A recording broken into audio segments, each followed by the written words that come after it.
What's up, everybody? Before we get into the video, I just wanted to take a moment, sit down and reflect on the last half year we've been bringing the F6 to life.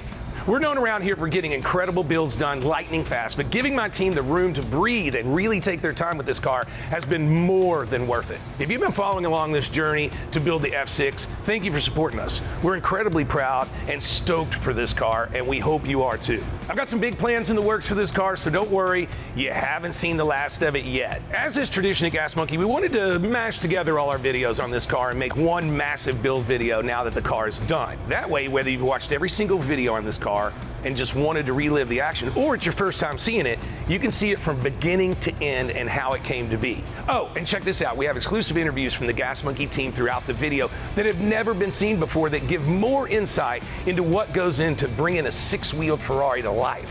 Thanks again for supporting the channel. Be sure to subscribe and see what else we put this car through. Enjoy the video, because you know what? Ferrari.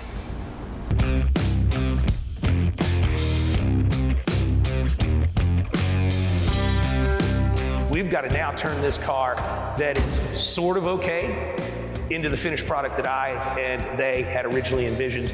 And it's going to be a shit ton of work, because you may love it, you may hate it, but it's a badass car and it deserves to have that look and to have that style that's originally on the designs. It's a dusty old piece right now, but it'll be a shiny new penny in a little bit of time, or like my dad said, it's going to shine like a diamond on a goat's ass at the auction floor.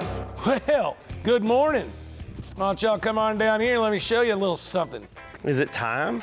Yeah, it's a little bit past time. Yeah, as you know, we didn't get exactly what we were supposed to get out of our little collab attempt. And now we got an it. I guess is the best way to put it, because it's a little bit jammed up right now. Yeah. I was looking at it for a while yesterday and this morning. So starting at the back, I like it, but I don't like these. And I think the only reason that they're there is because they got their cutting and sewing off on the width of the rear end. The rear end at the tires is just way too wide. Absolutely. Not only do they need to go in, they need to go closer together. Yep. And I would like for them to go closer up here. The car's like 3.5, 4 feet longer than what I designed. The rendering is sexy. This almost looks like it needs to have an 18-wheeler trailer on the back. Yeah. It's like a bed back here. It's freaking just not right. We got to do something about these thingamajiggy here that came from wherever they came from, and get them smaller. And I think that's why this is on here. I don't know what this is. It serves zero function other than, holy cow, I had too much space and it's too long. Put something in there. You remember when we had the first conversation, I pointed at this area on the rendering and I was like, man, the guy's good, but I think he'll struggle right here. And I asked him, if you need help in this area, holler. And then it came in with what looks like, I don't know, an afterthought when it went into panic mode and realized couldn't feel this. Well, it came here a total of 3 times and got sent back. The middle section, like the door, is great. He didn't touch that. So Ferrari. We'll leave that. And then the front with the snowplow, that ain't gonna work, and we've got to sexy up. I like the front going down until you get these bottom outer kicks that go out past the tires. I almost think that we could cut right here and bring it down and come around and then take off about 60% of this front scoop. Still utilize it, just trim it and clean it? Okay. That's what I'm thinking. No, I ain't mad at it. It's got And a cool then shape. the side skirts or rockers or extra race flaps, whatever those are supposed to be there, gonna have to be reworked. Yeah, because they're gonna end up being too wide. I need the tires to be pretty close to even. The front could be 2 or 3 inches closer inside than the back, but not more than that. And you want lip though also, right? Yeah, the wheels suck. Well, so we gotta move in to account for getting in the body, and then we need to move in for backspace. So And then we need to move up. yeah, I've been staring at that. So the problem with that, and I might have a solution, is where this Audi transmission goes into that rear end. Look how long the front shaft is off of that rear end. Yeah, I see it. So It's this far off the back of the tail shaft before you even get into a rear end. I need to get rid of that. So what we could probably do is get a third member from, Quick Performance, and that's gonna shorten us up here. We'll gain 6 to 8 inches real quick. If we can do that, I just gotta figure out how I can get a coupler from the Audi transmission to a 9-inch. But we'll be stronger. We'll be able to get them to build us like a nice, worm drive rear end, and we'll gain some shortness, because right now we're all the way at the back of this wall. So we can't really come forward anymore with that. These can, because they've got them straight out, we can bring the axles forward a little bit. It doesn't hurt. We used to build suspension. You can run axles forward a little bit. It doesn't matter. We could gain, I don't know, 5 or 6 inches forward, and then the 5 or 6 there coming in is gonna be a challenge. Screw the interior, I don't know what to do there yet. The only thing that we got right were the seats. They're pretty sick. Yes. I like these Recaros. I like what they started to do with the console, and this car should be similar to an F40 type dash, where it's just squared and sexy and nice killer gauges and just badass. Do you want to keep the Holley screen style, or do we go to screen a gauge set? No, screen's fine. We got to be 1,000,000% safety with that rear glass, because there ain't none of those. Okay, so that could be a problem. And then I guess we got to have the windshield taken out to be safe too, because these are like $6,000. Yeah. We chopped the other one up last time, so yeah, we chopped it too far. So there you go, man. I'm gonna go out on a limb. I haven't come up with a name for this car yet, right now, except for but we will come up with a better name once we get the Gas Monkey stamps on it and what have you. So I don't know. I'm gonna let y'all stare out and talk. I don't know if you want to start in the back, start in the front, start it all. Just outright. I mean, when the car first showed up, it was a wow. I mean, it didn't hurt my feelings, because when it first showed up, it wasn't wrong. It was just a start to a concept. So when the first time it rolled in this parking lot, it was pretty sick. It was the length bothered me from the beginning. It was huge. So I'd have to say that was my only complaint when it first showed up. Everything else was pretty cool. Oh my goodness, when this car showed up, I was like, it's an arcade game. I was looking for a token slot. I mean, it's not what I expected at all. So the car, the build quality at first looked fine to me. I mean, I wasn't really super interested in it. I was told I was gonna have to work on it. Was not pumped about that. I didn't want to work on it. And it kind of talked me into working on it by saying it was ready to go. It was a good car. It did everything it's supposed to. It just needed to look cooler. So I was like, well, it's kind of all Josh. He's going to do some fab work. It's going to be some paint, and we're going to be done. So when the F6 came back here and was dropped off, my first reaction was, where's the wing? And since that time frame, I've been out here every day watching for the wing to successfully be returned. I think in my mind, the decision was made because the matte red just didn't say Ferrari.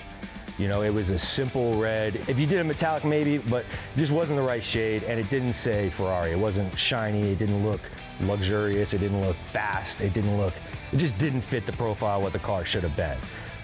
So going with the classic Ferrari red, I think in a high gloss, it fits the car so much better. The whole build has been kind of that this is insane moment. It's just a crazy concept, and to see what it was before and then see what myself and the rest of the crew have turned it into. I mean, literally every day looking at it is a wow, this is crazy.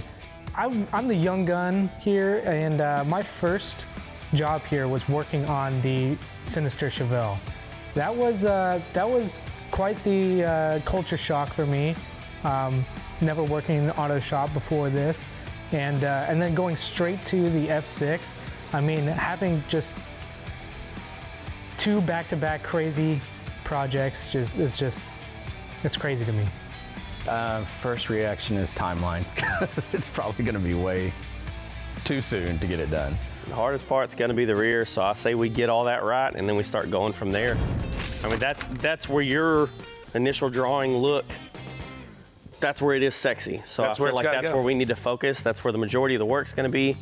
Well, So we've got those radiators right there. So we can come about 5 inches forward, 5.5 inches without you getting into come that those radiator. 5 inches and then you knock out the 6 in the middle Yeah. and suck up this rear end a little bit. Yeah. And it could be good because we got a lot of dead space right here. Correct. And this can go up, you know. You want us to get all the bolt-on off of it to where we just see the bones of the car real quick? Let's do that. Okay.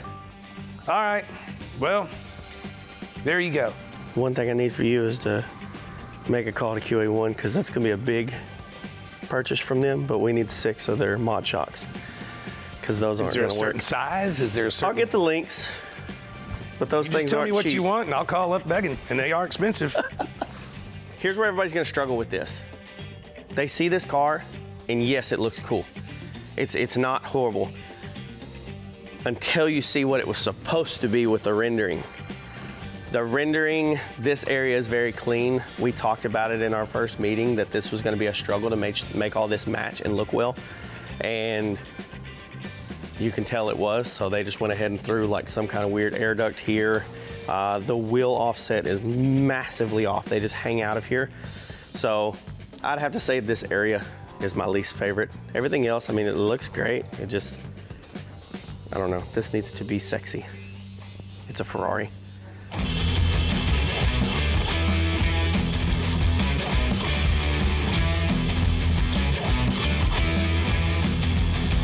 Okay.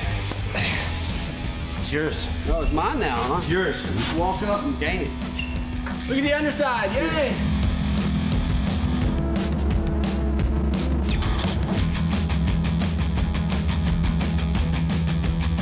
All right, so it's time to get this car on the lift.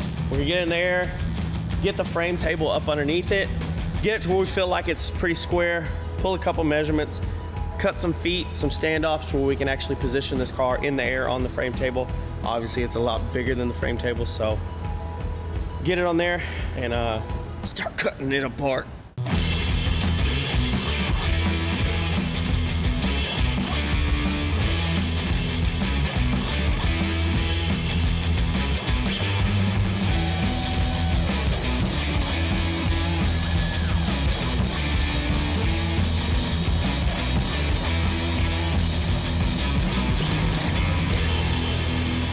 Go and take a look at it.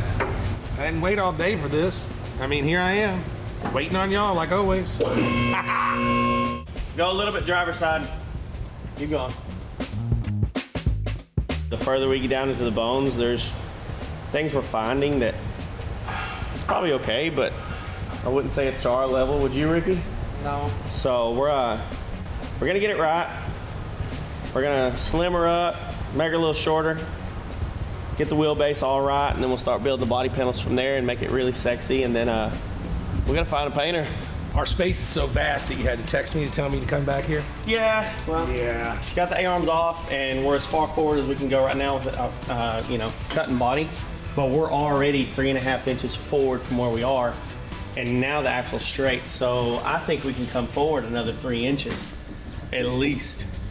What about our cooling components that were right here, whatever those were? We'll just move them forward. That pocket's so big, we can just shift them forward. We're gonna have to do some trimming here and trimming there. So once we get all that trimmed out and we know we got clearance, and now the axle's just about straight, so I think we can still go another 3 inches forward. But we're gonna have to move this brace. I think we'll be close to it. Even if we do, that's fine. We're gonna chop it down anyways, but that's gonna move quite a bit out here before it even gets there, because it's such a, Well, it's if so we far know inside. what we're doing here 100%, is it wiser to chop up right here and see what we're gonna get with the 9-inch rear before we go cutting, or do you just want to cut? I at least wanted to get the front forward and positioned, and then we know we're gonna gain some from putting the 9 in there, and we can shove axles forward. So, I've got everything mapped out distance-wise and what we want. So I think that we'll get it, but no, It's up to you, man. It probably wouldn't be a bad idea to make sure that we can get it out of the 9. but I What's think the that old we saying? Measure twice, cut once? can. Well, there's been about Well, now it's going to be measure 4 times, cut twice. measure 100 times, bro. Yeah. whatever way you want to go about it, but I definitely want it up more. So if we can get up 3 inches or so, maybe this cut becomes a little bit bigger. Yeah, I was just gonna do that small one, get it tucked forward, and then, like you said, work the back forward. Kick ass. Okay, we'll rig up that 9-inch and at least get it to where it's stabbed. Look at that. Old dog teaching the new dog old tricks.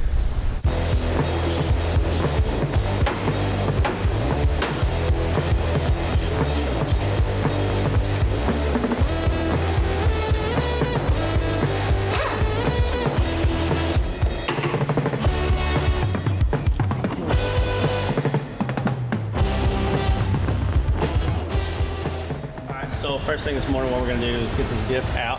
Ricky's almost got all the bolts out of it. So we'll get it down, get it out of the way.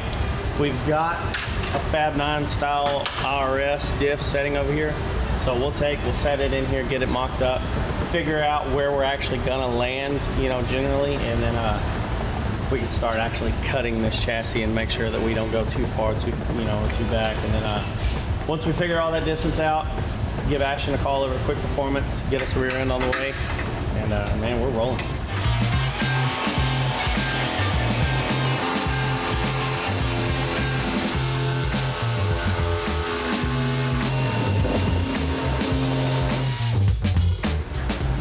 Don't trash that.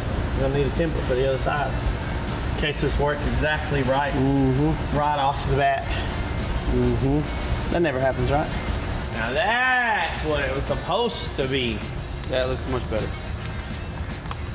Much better. Oh! We'll get that contour a little bit, better.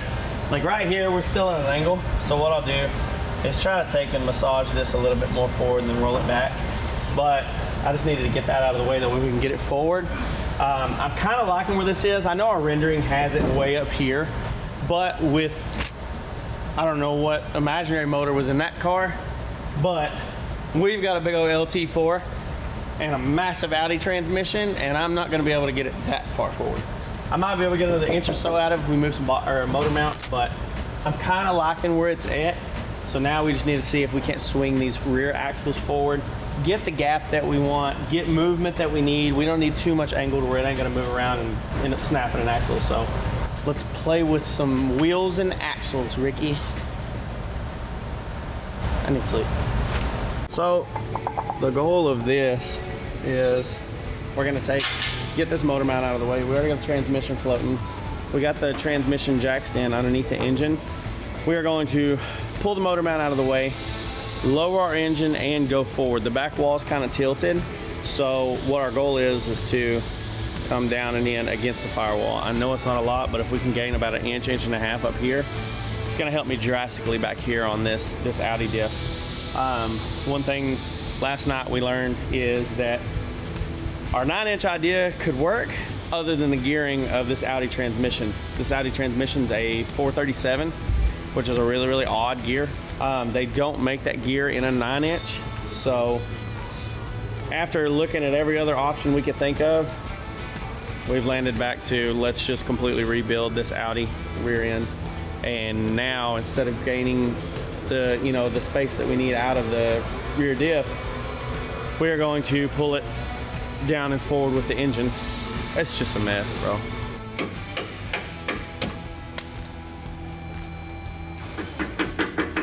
Take a little pressure up. Yeah, 6 inches. Okay, all right. All right, I'm out. I'm out. All right, a little bit more. Whoop, I'm about 5 3/8. I'm about 5 1/8. Okay, we'll go down some.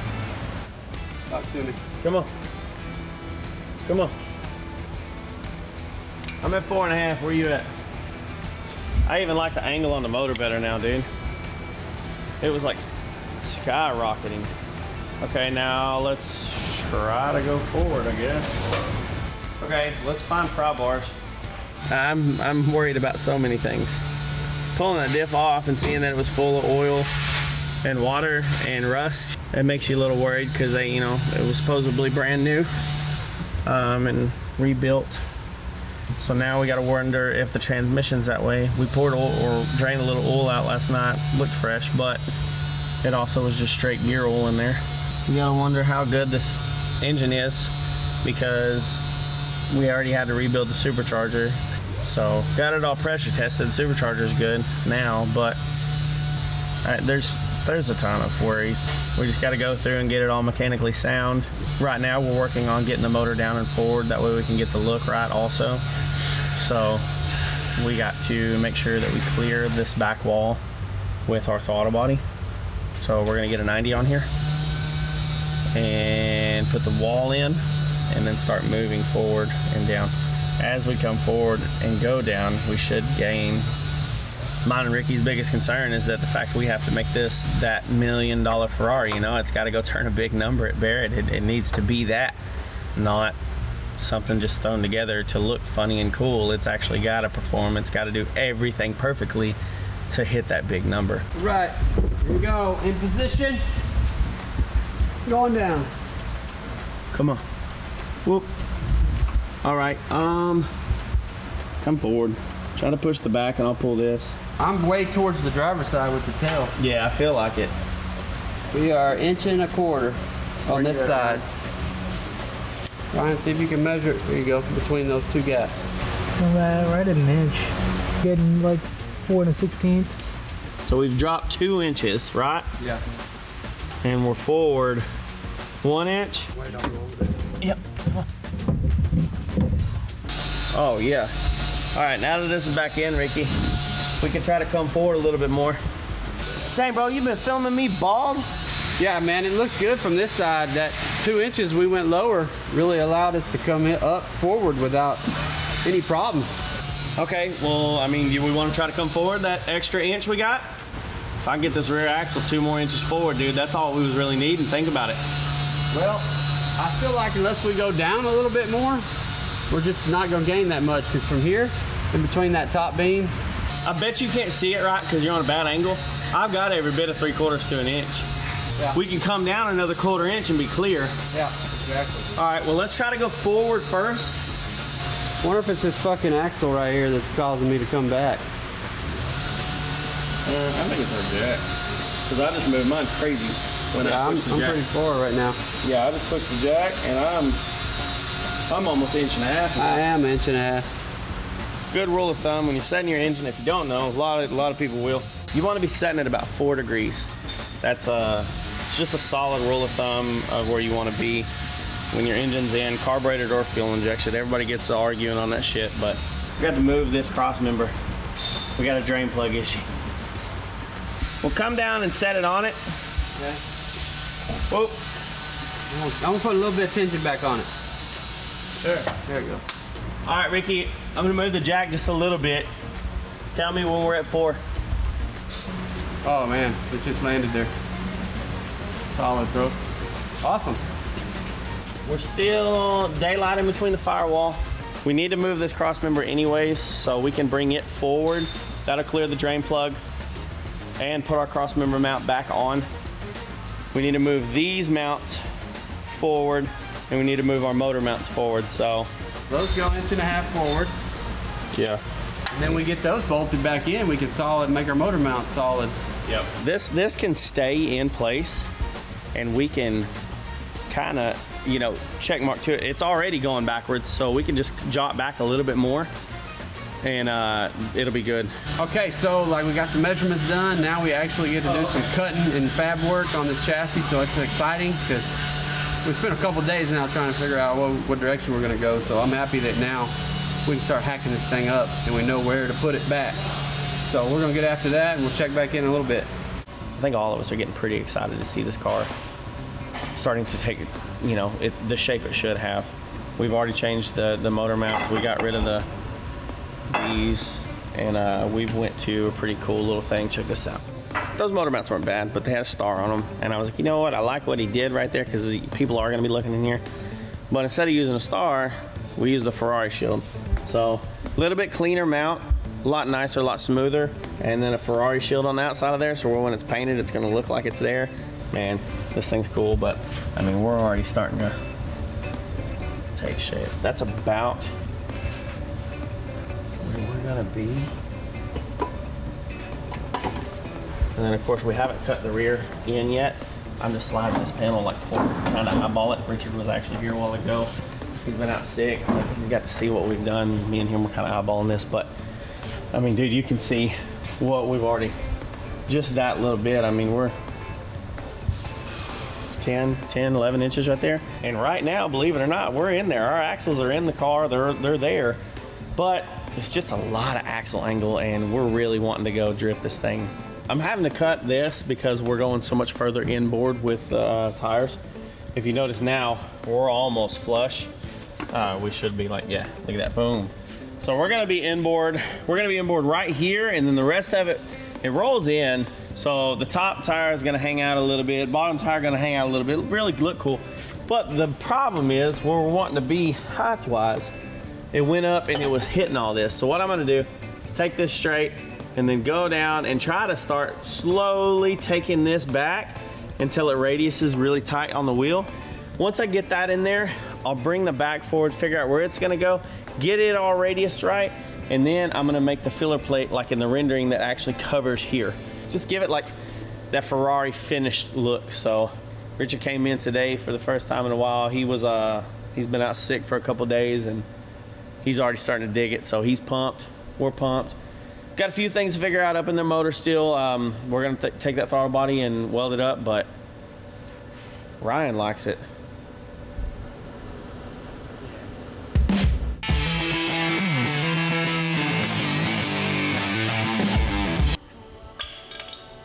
We don't need that. I'm cool with that. Obviously we'll be a little bit lower, but we'll be about there. I'm hoping with ride height. I'll finish all that out real nice, but it'll just get a lip on the inside and be smoother. I might even take it now looking at it, I might take and make this radius a little longer like that right there, because that's more of what the tire wants. But I'm starting to really like it. It's starting to look pretty cool. So it's exciting, man. This is a really cool project. Holy hell. Ooh, it looks like a car now. We're good. I want to leave a little bit of lip, but man, that's mean, that's mean. I'm happy. We ain't even hardly got any axle angle in here anymore. Everything's gonna be a lot happier this route. I'd say before the bodywork and everything, the first thing we checked was, you know, it was too long. Like I said, first thing I ever seen with the car is that it looked like an 18-wheeler. So it was like, we need to shorten this thing. And first thing you do is go ahead and start pulling measurements. And we found out real quick, this car was, the whole back half was 3/4 of an inch out of square. This car would have dog walked, and I'm sure being 6 wheels, it would have dog walked awful, your crab walked, whatever you want to call it. So first thing we did was square up the rear end, shorten it, and then we moved into narrowing it. It was also very wide. This is once again, a very sleek, sexy car that's supposed to look like it's supposed to do, you know, mock Jesus speeds. And here we are with something that can't even get loaded on a freaking flat deck trailer because it's so big. All right, guys, so we stayed a little bit late last night and we cut 8 3/4 inches off of the back of the car and we shoved it in to see where we're gonna land. Now, obviously everything doesn't land where it's supposed to. We're gonna have to redo all that, but what that did was gave us a point of reference now to where when we threw the rear end on, we knew where our rear wheel was landing. We got to curve it a little bit. We're probably gonna take it in another inch or two, but right now I'm gonna get in here, clean all these old suspension tabs off the existing frame, get everything, you know, squared back up, trued and everything, because I just hit it with a Sawzall, and then marry these two pieces back together, see where it, you know, lands and looks and all that stuff. And then what we'll do is we'll go and we'll sleeve it, we'll plug weld it, we'll weld it all up. Luckily it's after all the suspension and everything, so it doesn't have to be like crazy strong, but we still want the safety aspect to be there. So we'll sleeve it, plug it, get everything done, get everything cleaned up, get it sucked up there, and then we'll start bracing it back in and rebuilding all this cage structure that holds the rear end. And all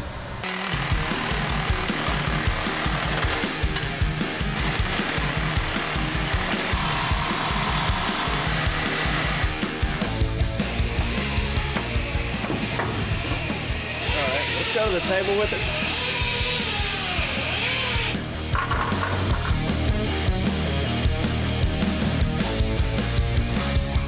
All right, so since we can't get our right gear ratio in our Ford 9, to get our, our rear end further forward like we wanted, we're going to take the Audi rear diff that was in there and take that coupler and spacer that they had inside of there off that adapted the transmission to this. And what we're gonna do is actually go from our coupler that was on the rear end and the coupler that was on the back of the tail shaft, and we're gonna take and turn the coupler down on this and marry it inside to where it actually has a flush mating surface, and then bolt straight through both of them. Ricky's gonna take this right now and relief cut the face of this.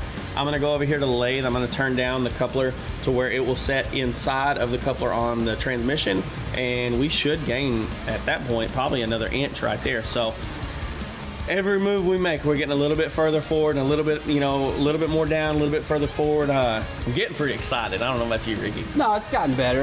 My excitement is increased, especially when we get to do stuff like this. So I'm happy, man. Let's keep going, and that little inch is gonna make a difference in the end. I mean, shit, I'd take an inch.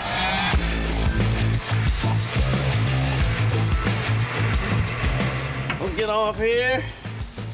We'll test fit real quick, and then we'll give this thing to Ricky so he can get his done. Put that little lip so it'll go in there and actually set. Nice. Bolt right in. What do you think? So what did we lose right there, dude? I mean, that's quite a bit. Yeah, every bit of an inch for sure. Sweet. All right. What's yours now? You gotta get yours fit. I'm gonna make sure that after this goes back in the rear differential, that since we're gonna stud this one, when it mates up there, we're gonna have to be able to put nuts on the back side of this, and there's not a lot of room in that big housing. So I'm gonna try to cut down the housing so there's room for us to get in here and actually put the nuts on.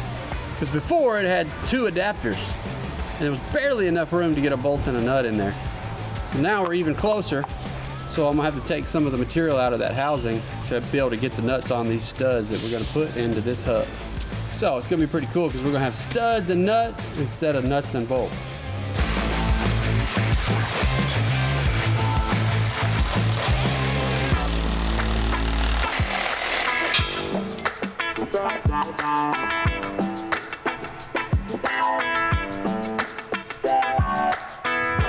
Yeah, so I've been cutting this face down and making me a little relief here to try to get my fingers in there with a nut, or Josh's fingers, whoever. Just trying to make more room. I still got to test fit it and see if I need to go farther. So I'm not done with this piece at all, but I've been over here cutting it down, get in there with a nut and a wrench possibly, because we're going to put the studs on this side and we're going to come in from this side with a nut. So it's not your normal stuff. What the heck? How can I work in this environment?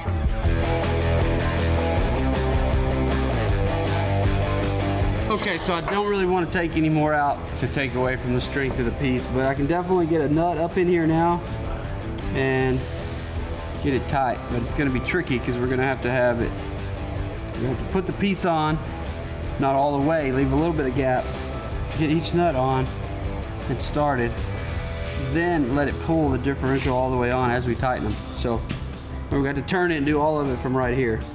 But at least it'll work, and that's gonna get us sucked up like an inch at least, probably a little more. So we need all we can get. So it's kind of a success. Now I just gotta clean it up, make it look pretty, and figure out if I'm gonna match sides or just leave all that for strength. I don't know yet, but.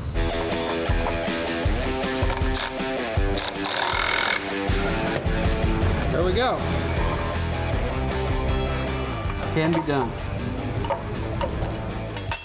That'll work. I mean, just trying to work out the suspension travel that was there, discovered that the push rod was actually hitting the A-arm during the forward, all the way to upward travel of the A-arm. So the suspension system was gonna damage itself and bend itself all to pieces. The rear end, the rear diff, we pulled it off, to get it out of the way, decided, hey, might as well check it out. Well, it was full of rust. And then we got a hold of the transmission guys that built the transmission for this thing originally, and they did a great job on the transmission, but apparently they didn't have a diff at that time, so somebody went out and bought a diff at a wrecking yard and then just attached it to the car, like just, hey, let's just buy this diff. Hey, thank you, pick your part, and just throw it in this Ferrari.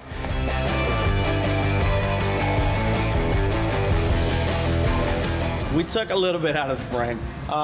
We're 8 3/4 shorter just in the rear. Our wheelbase is also further because of the engine, but we've already got the bottom piece already stubbed in, sleeved, plug welded, sanded down. Ryan Took today and cut all the shock mounts off, everything. Got them all ground down smooth and everything. We got the back section over there ground down, ready to go on. So yeah, I guess it's time to stab this thing on here, get it plugged up, get everything sleeved, and weld it up. And we got a shortened car, so I'll check back in a minute. What we look like, how close are we? We had to do the bottom and tighten it back in, but that's fine, that's expected. These line up pretty well too. Yeah, we might actually tack these in, because they're just uprights. Go up a little bit with yours? Okay. Yeah, so we might just tack these in and then go ahead and strap everything and pull it tight and get the top fitting with the sleeve and plug welds. These are a little concern of mine. Everything's been decently close, but this is pretty damn far off left to right up top, so I got a feeling that we're gonna have to cut like these corners out, do away with them and remake everything, because it from left to right, it's quite a bit different, and it ain't the cuts, it's different lengths and widths, and it's not really centered, so I mean, we kind of need to redo it anyways. So it looks, I mean, I'm really close here and really close here. Your bottom's not too far off, but yeah, that top is. Not too bad. I think just a strap, pull it over. Yeah, definitely, yeah. Well, if we sleeve it, pull the strap, slide it on, that should cup. And then we'll just clamp these together, because these are just uprights. Yeah. I'll bevel weld them all, or bevel grind them real quick so we can weld them. Should be fine, but yeah, this is what I was worried about.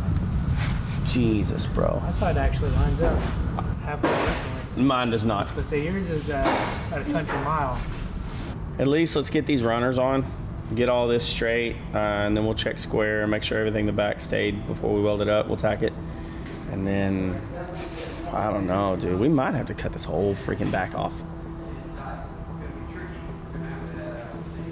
Yeah, like I said, I hate bashing people other than the fact that, like, the guy was really freaking rude while he was here and talked a lot of shit. And then to turn around and to deep dive into this build, and I mean, look, this is here. We're here, we're flush. That is only about a 1/4 inch out over there. His side is lined up, and this side is a freaking 1.25 inches.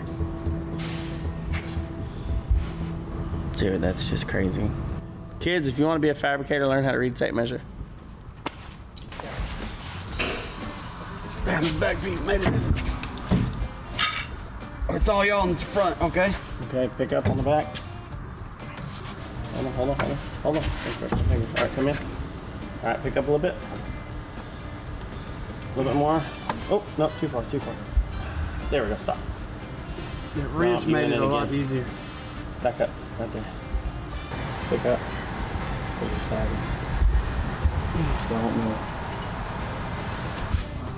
Yeah, that's full inch. So I heard the Lincoln welder kick on, so what do y'all think y'all doing?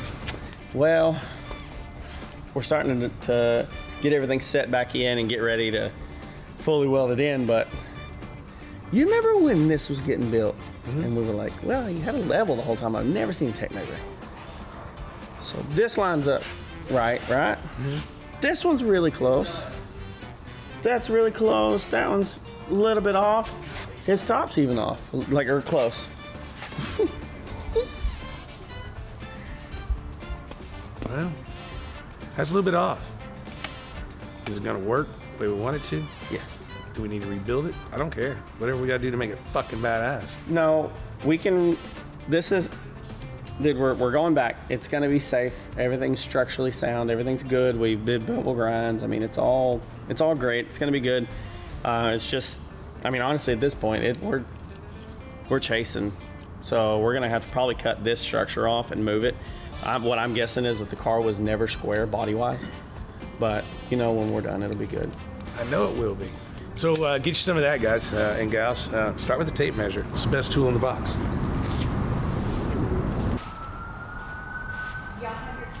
Look at that. Listen to that. Listen to that. This shit's so fire they done sent the fire department. Listen to it. It's pretty tits. I know, I designed it. That's fine, I executed it. Let's go with the engine nose. And you're at 2 inches right now. That's where I want it. That's where I want it. Okay. That's what I'm talking about right there. That right there is the difference between I guess a car builder and an artist. We've got the whole back end on here welded up. We've got everything centered where we want. We've cross-checked. I mean, everything's square. We're ready to go. So now the next step is to start placing arms and all of our new A-arm tabs. So what me and Ricky did, we jigged it up on one of our wheel stands. We actually have this one set and the tabs tacked in, but here's where we are gonna have to do a little bit. So our stock Chris Austin arms, they kind of hit. Nothing wrong with the arms, but the way that we're having to build this, these aren't gonna work anymore. We're gonna take and cut all this off. I'm gonna use this because it does fit the ball joint exact. But I'm going to rebend this angle. So what we're gonna do is move this one to the back and then make a new front arm and then brace it and everything. But we're gonna come from here over to brace and then straight out to there, and everything should work gravy. Because that slips, it'll be perfect. And then we should have full travel.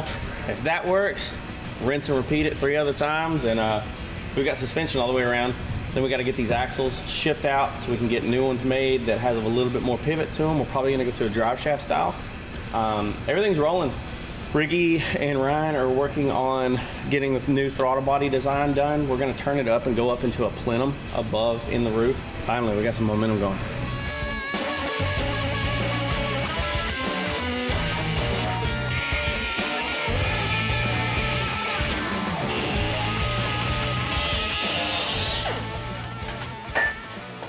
Clean it up, get his ball joint thread back on there, set the A-arm mount to the chassis with this one, and then what I'll do is go in and build that other arm in place.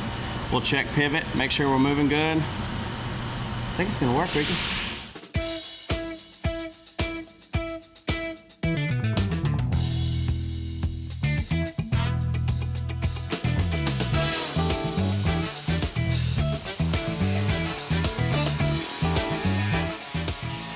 I'm back here doing some more CAD stuff for Josh and Ricky. So we need to make a little flange for this, get our throttle body and intake kind of where we need it. So I went ahead, scanned this, imported it into Fusion, drew up the file. Now we're gonna go cut this on our Wazer. The nice part about this is the fact that we can cut 1/2 inch aluminum. It's going to give us a nice clean edge that we're not going to have to do much cleanup work. It's going to be nice and precise, a lot better than using a plasma table on these smaller parts with smaller holes. So let's go ahead and get this thing running so we can get this thing done.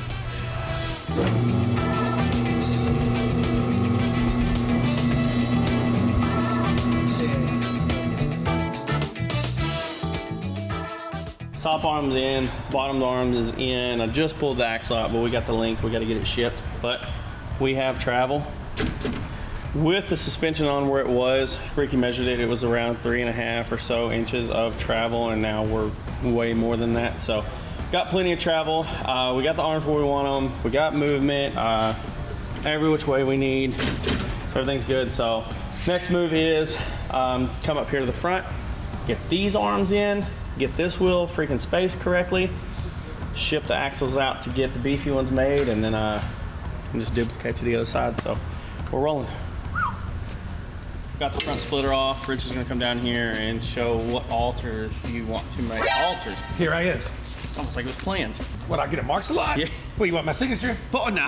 God, just on the check, I right? was like saying I get that every week. I don't hate the overallness of Right. what's going on here, but it's just too much. Yeah, 2 snowplow. So I think you nick it from here and across this line. Height-wise. Yeah, in the crease here. Uh-huh. Yeah. You're saying cut it this way, but leave this No, lower, right? No, you're gonna knock this lower out on the outside. I want Yep. all this gone. But this stays. This is gonna stay for right this Okay. second, Okay. because I think we're gonna come in and cut like 3 inches off of this. Okay. So go in and cut this line, Okay. and then cut this line, All right. and then we'll plug it up there and see what it's looking like. We can always back up. So Yep. go here and here on both sides, Knock and the let's ears get off. rid of that. Okay, give me a And then minute. we're gonna whack across the front, probably 2.5, 3 inches. Okay. But we'll do that secondarily. Okay, give me a minute, I'll get this done. A minute? I mean, Go. Oh, I'm just tracing down some wires, trying to disconnect things, doing a preliminary, getting ready to pull the engine out kind of thing, you know what I mean? Like, why is the console we're out? cutting and what do you mean? That's where the wires are going. I'm just playing a little game here. It's called Follow the Wire. Try to find a plug. Look, bro. You see this battery they had over there? Yeah. It's hooked up. It was hooked up, and it goes straight to this here booster for the AC.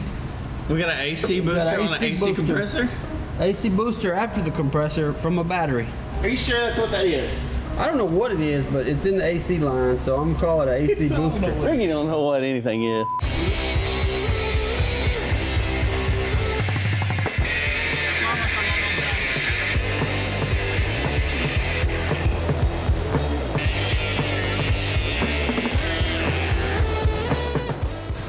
Mark my edge here.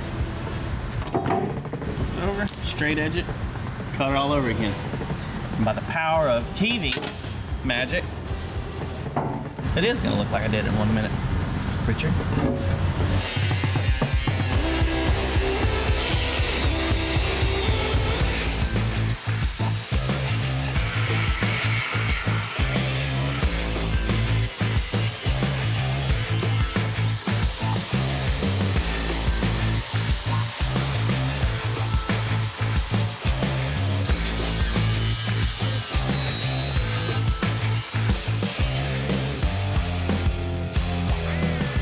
We're about to put this thing on, so give me just a second.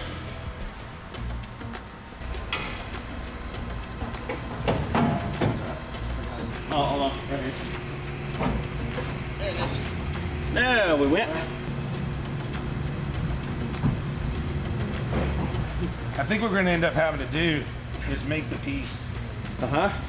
here. There's no reason for this divide that I see. So the fender should come off with this piece and then connect. Okay. I see what you're saying. And then clean up this graduation right there to be uniform. He's got all this weirdness right here. I mean, it looks good on the back. He's got a uniform, but it's not in the front. And if we make this piece and this piece, it's gonna come off in here. Okay. Does it taper down to this point? Or do you want to thick this up? If we can bring it up, then I'd want to bring this up and taper down and be solid with this radius. But he had to go here because the door opened. So same here, Yeah. straight down, and then come from this around. Get thin. Yeah. And then this piece is on there, this piece is on the fender, I think. Okay. But I'm liking it better. It definitely looks way cleaner up front. It looks more aggressive too. Like just with that. Kind of, Richard pointed out, like his vision is almost the F40 style, like race car type thing, which was cloth, and it kind of just looks dingy, really, on the original, but it's an older, another time. On this, I kind of want to keep that feel, but also it's so nice the way it was going to turn out. You want like that luxury feel inside, not just racy. So it's kind of combining that simplistic, but yet still putting style to it. I got another Super Rush emergency project. It's not as bad as the Chevelle by any means, but anyways, this is our 6x6 Ferrari. I think you saw it when it was sitting over there while we were working on the Chevelle. Yes, sir. The console does not bother me. Obviously, we want to cover it. We want that feeling of a Ferrari. This car, when this car was built, it was literally a piece of shit. And all the frames and everything were made by farmers. They subbed it all out, all over the countryside of Italy.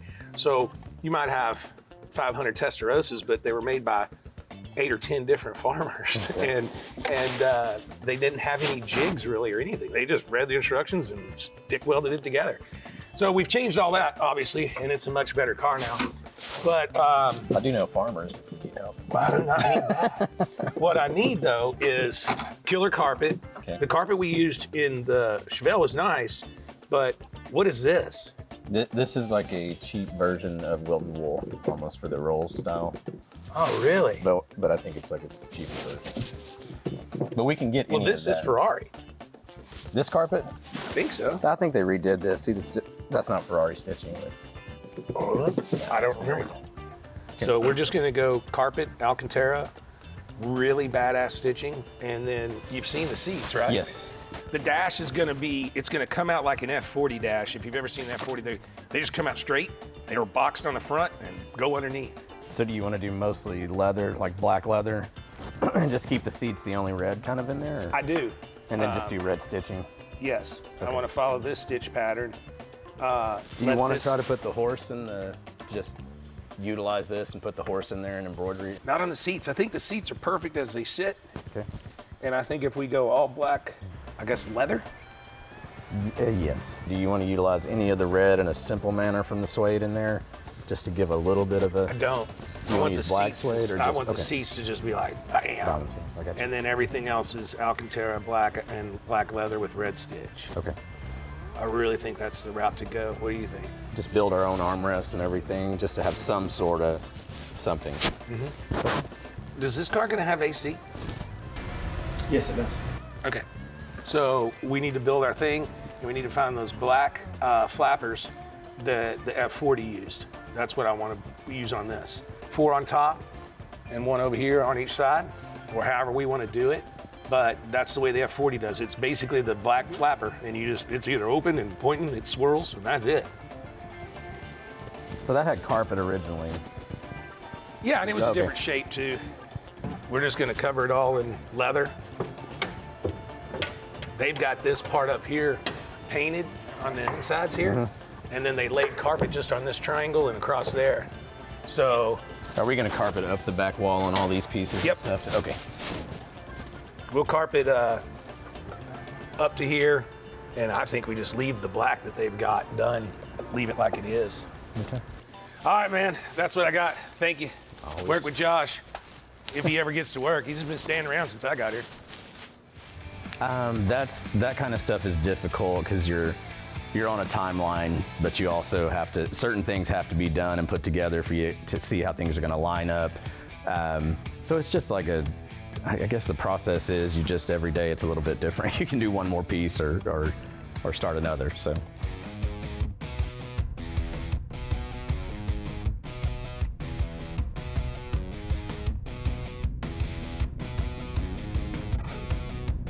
We got to decide what we're doing with this little bit of a dip and the fact that this doesn't touch this, because in the original drawings we want the tires all showing. Right. So, But it does feel right there though too. Yes, exactly what you just did. There's just a sliver 4 inches wide or so that goes up and connects. so we may bring this in a little bit more, huh? Or is it going to, it connects about right here at this kick, doesn't it? No, it covers. No, it comes here. So Yeah. we're just going to come here.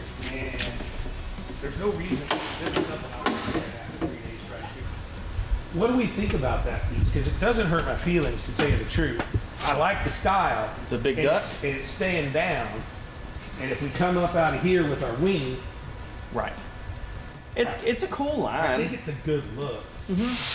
Yeah, I've never been mad at that, other than at obviously at high speed we're gonna have a little bit of lift, but if we have a wing, we're counteracting it. The only thing that was really cool that's function about it, I think me and you was talking about it, is that It's forcing more air to the radius. it 100% does. It keeps the engine cool. If we cut, I mean, let's say we cut some louvers into it, for at the bottom, it kind of let it breathe a little bit before it got to radiator, it would throw more air at the spoiler, and it would have less lift. You know? Okay. I like the action we're going. Okay. We'll be done with the suspension on passenger side here in a little bit. We've got the first arm mocked up.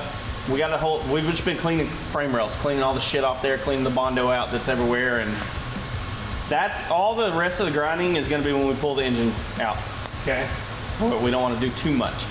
So I'm having to feel with actual metal in quite a few places, like especially in the back. That's not one pop. It's got 90s put in there, so he kind of filled in with Bondo where he had welds and stuff. So we're taking and welding it in and grinding it out and smoothing it to where it's actually all metal now. Keep going. I got ideas on the dash, and I got ideas on the front. There we go. Those later. Come on, Ricky. We got some suspension to do. Last night stayed a little late. Got all the suspension tabs done. All the A-arms are mounted where they need to be. So tore those off. I'm gonna get them all cleaned up, ready for paint.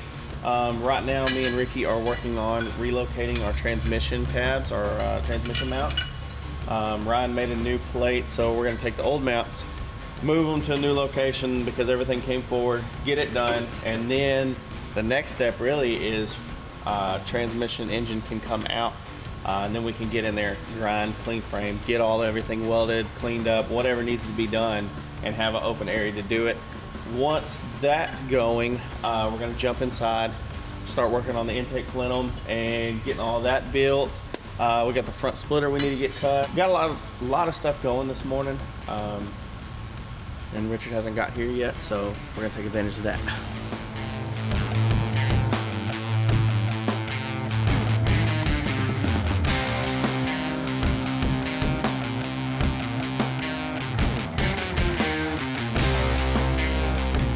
So Richard really wanted this piece that was like a floating piece to be attached to the fender and then go solid all the way down. So what I had Brian do is go in and 3D scan this, went over to the table, cut out a piece. We got it bent and looking real close to the way we want. There needs to be a little bit of trimming. And then this rear right here, we're gonna take this where it had that big old opening. We're actually gonna take it and run it down too. So everything's finished all the way out like the rendering, and man, it's starting to come together. Start to see it. So we're getting close. Got to extend this one a little bit, trim that one a little bit, and once we figure it out, rinse and repeat the other side, clean all this stuff off, weld it together, and man, hopefully be on the interior. Right now we're working on the intake also. Ricky's gonna bolt on the flange that we made to the snout of the supercharger. We got our bends in, so we're gonna see if we can't go up, get into our plenum with the throttle body. So as all this is going on, we're having to pretty much check every single thing we do because there's been so much stuff out of square. So we're having to correct things as we're designing things, and definitely was supposed to be a lot easier than this.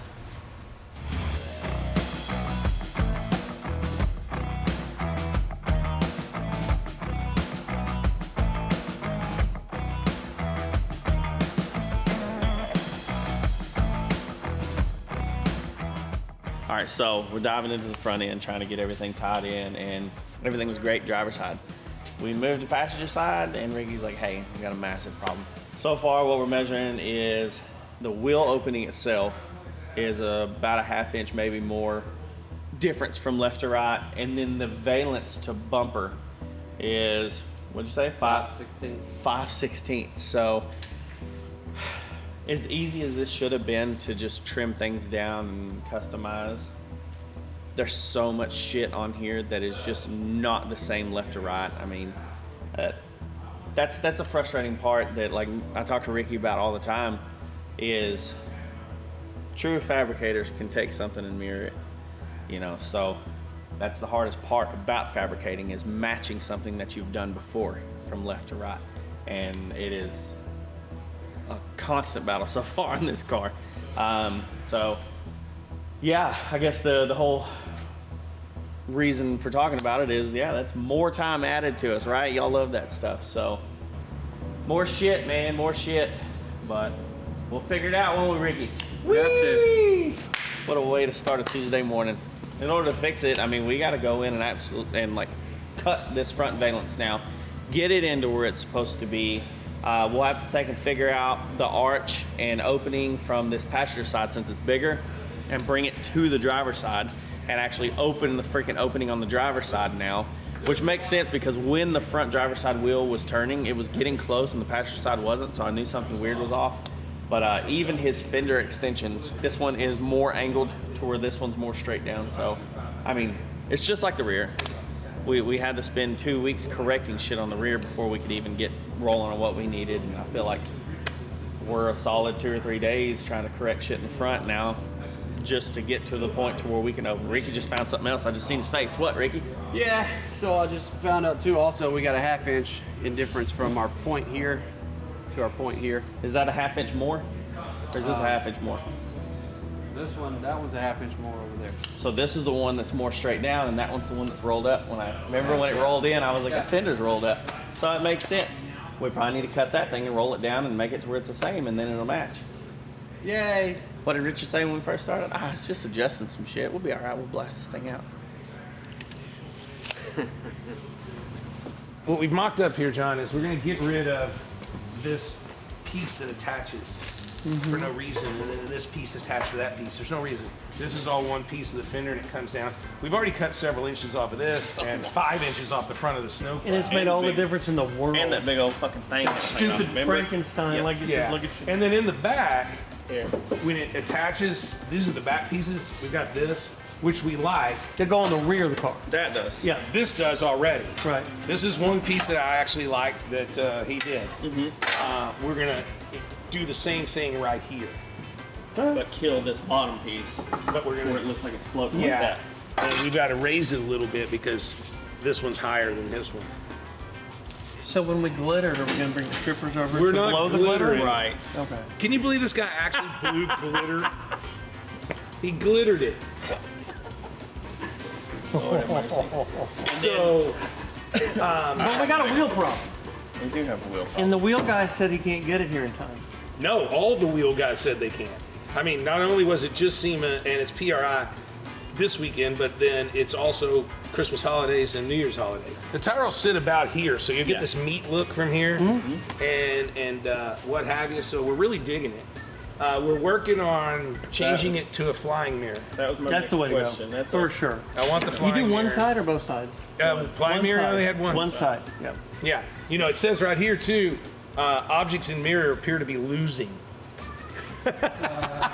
And then did an actual intake, not just a fucking, not just a freaking open filter back I here. think you should explain for the camera what was going to happen the way it was set up, the way you told me. The way it was set up, the motor was going to fill up with water and freaking kill itself. That, I mean, How? it's in a chamber of heat. I mean, everything. It was just bad. Where was the intake? Why was it going to suck water? It was just over here in front of the wheels where the wheels would be chucking water. Oh, we took water. I mean, yeah. Oh, shit. Yeah, and nothing to keep it from there. So we came up with this, and these guys built it, but it also goes deeper, so the water will fall and drain out. It has a place to go, and then it's got a filter in it to stop it even further. And we had to move the motor, 5 inches up and 2 or 3 inches down? 6 inches forward and 4 inches down. 6 6 and inches. 4. Yeah. Yeah. That's That's old a Ricky. lot. That's old Ricky over there. Him and Richard were back here eyeballing pulleys, and yeah, it got pretty comical there for a minute. Look at it. It's that, baby. That's great. It's Dude, way there's up. no way this car is going to be ready for Barrett. It's going to be very close. It's up to wheels right now, and then if we grab some of your paint and body guys, I've got 5 guys out in Walnut Springs I can send over here. Y'all just tell me when and how. I've got another guy that can help Ricky. Okay. this was mechanical. This was such a freaking mess. There was, was literally bad, John. Bondo on the frame to hide the stupidity and the mistakes, and then the second. There was Bondo on the frame. Hey, Yes, all of this was full of Bondo to make it look smooth and nice. we're talking 1/8 to 1/4 inch in places. So what'd Yeah. you do? What'd you do? Sand it all down. Sand it all cut down and off. yeah. And how'd you fill it back? We didn't. Well, our shit lines up, so. It's a loaded question.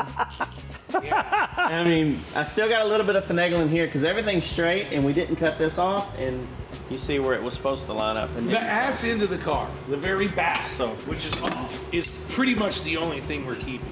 yeah. That we're not having to change, maneuver, or whatever to make it work. The wheels are way further forward. 'Cause remember, this used to be a big 45, and then the wheel was behind it. Now the wheel rides here. No, the whole car's like 18 inches shorter, maybe 20. We're way up. Because it was way too long. I mean, it looked like a fifth wheel. You could put a fifth wheel hitch here and pull This is gonna be an actual drivable car. Like somebody can rip this car when we're done. And you're instead of CV axles, you're putting in drive shafts. Correct. To get everything where we wanted, we have about a 9 to 10 degree angle forward on our rear. So just to be safe, like we could get by with CVs, but to be safe, I'm gonna go to like an older, like Corvette style, rear drive shaft back here. Well, strength too. So It's gonna be a lot stronger. We can't sit here and More bitch movement. about them half-assed and we half-assed it. Right, no. Yeah, so we took out all the adapter plates. We actually made the transmission and rear end actually truly adapt to each other, not have all the adapter plates and crap. The second diff here was straight out of a junkyard. Full of rust I'll show and you. water. I think I sent you the pics. Rust and crap and dirt and it was junk. You ready for this? Ricky, we got an email sent. Richard sent it to me. So Ricky called our transmission builder for this, right? He wanted to ask about it.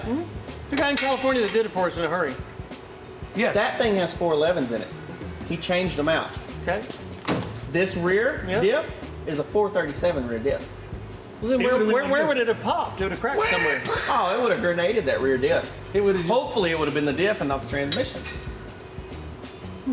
So yeah, I mean, it never would have worked.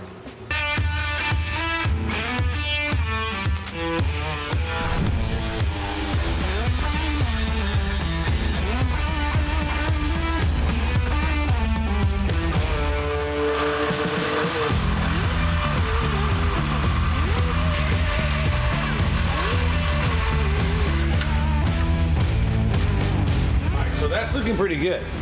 Headlights weren't too hard to do because, I mean, you see them before, but I think we nailed them. I think it looks good. That's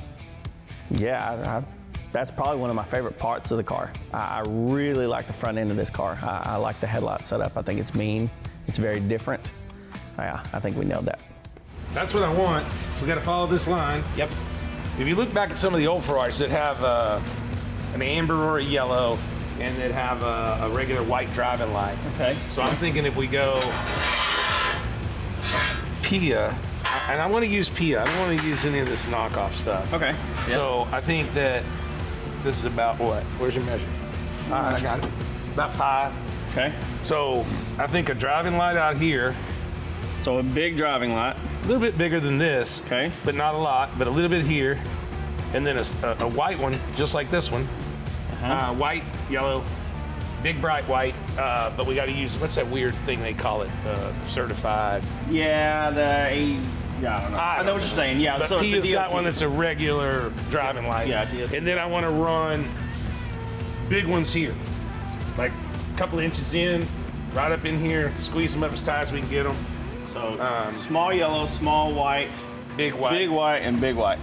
I don't know. We may do a guard, we may not do a guard. I got to think about that. Okay. But then that means we're just going to put a full egg crate across here and Okay. stretch it out. But I think what we do is this is going to black, the entire underneath that we had to cut 72 inches off of this snow shovel and all this stuff. And I think that we maybe have the egg crate, the one that's there already, and then feather it out to black, where it just kind of terminates. Instead of having all that aluminum look, that metal look, Yeah. we feather it out starting at the end of the original egg crate, and we'll have the guys cut us one to here and feather it away. Give it a little bit of a worn look. Okay. Yep, All right. that's what I want. It's looking good. Short, better, this is better. Makes a reason to have this stuff like it is. Well, and then if you look, I opened all that up. This is in a little bit from where it's supposed to be. Yeah, but yeah, I opened yeah. everything up. So Yeah, that's what we need. the shape's there. Right on. We will turn this art piece into an actual badass hot rod. I'll get them ordered. You do realize if we go Pia, that's like $1,500 worth of lights. It's $1 million car. I think I can afford $1,500 worth of lights. I'm maybe $15,000 worth of lights. I'm calling P and see if I can pay more.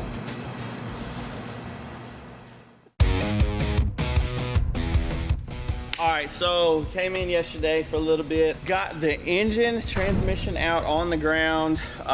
Everything in the suspension-wise is completely welded up. Ryan's got everything kind of ground down and smooth. We're going for a different look instead of like a good, pretty bead. Like we just welded everything up. I'm gonna grind it down to where it looks like it flows with the frame, real factory looking in the rear.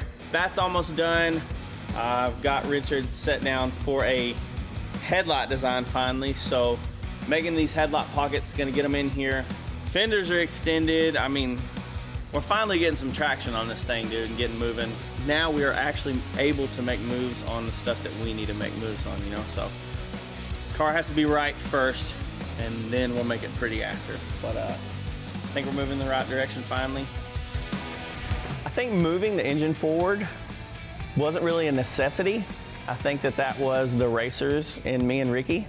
I think that we started staring at it and realized that this thing is really, really long in the ass already. And now we've taken all the weight and threw it back there, and we wanted to build a car that you could take to the track and go just absolutely destroy a track with. And all of your weight is in the back of this thing. You know, you were just destined to start pushing front wheels. I mean, I think that's the true builder side of us that understands, you know, weight distribution and all that stuff. I mean, we had it on the lift, you know, finishing it, and believe it or not, we picked it up in the center and the whole car floats.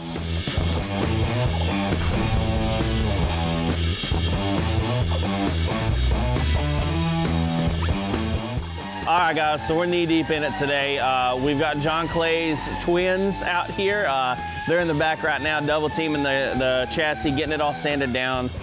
They're gonna get it to where it's primered and all that stuff. Ryan's in the engine bay, tearing the engine bay.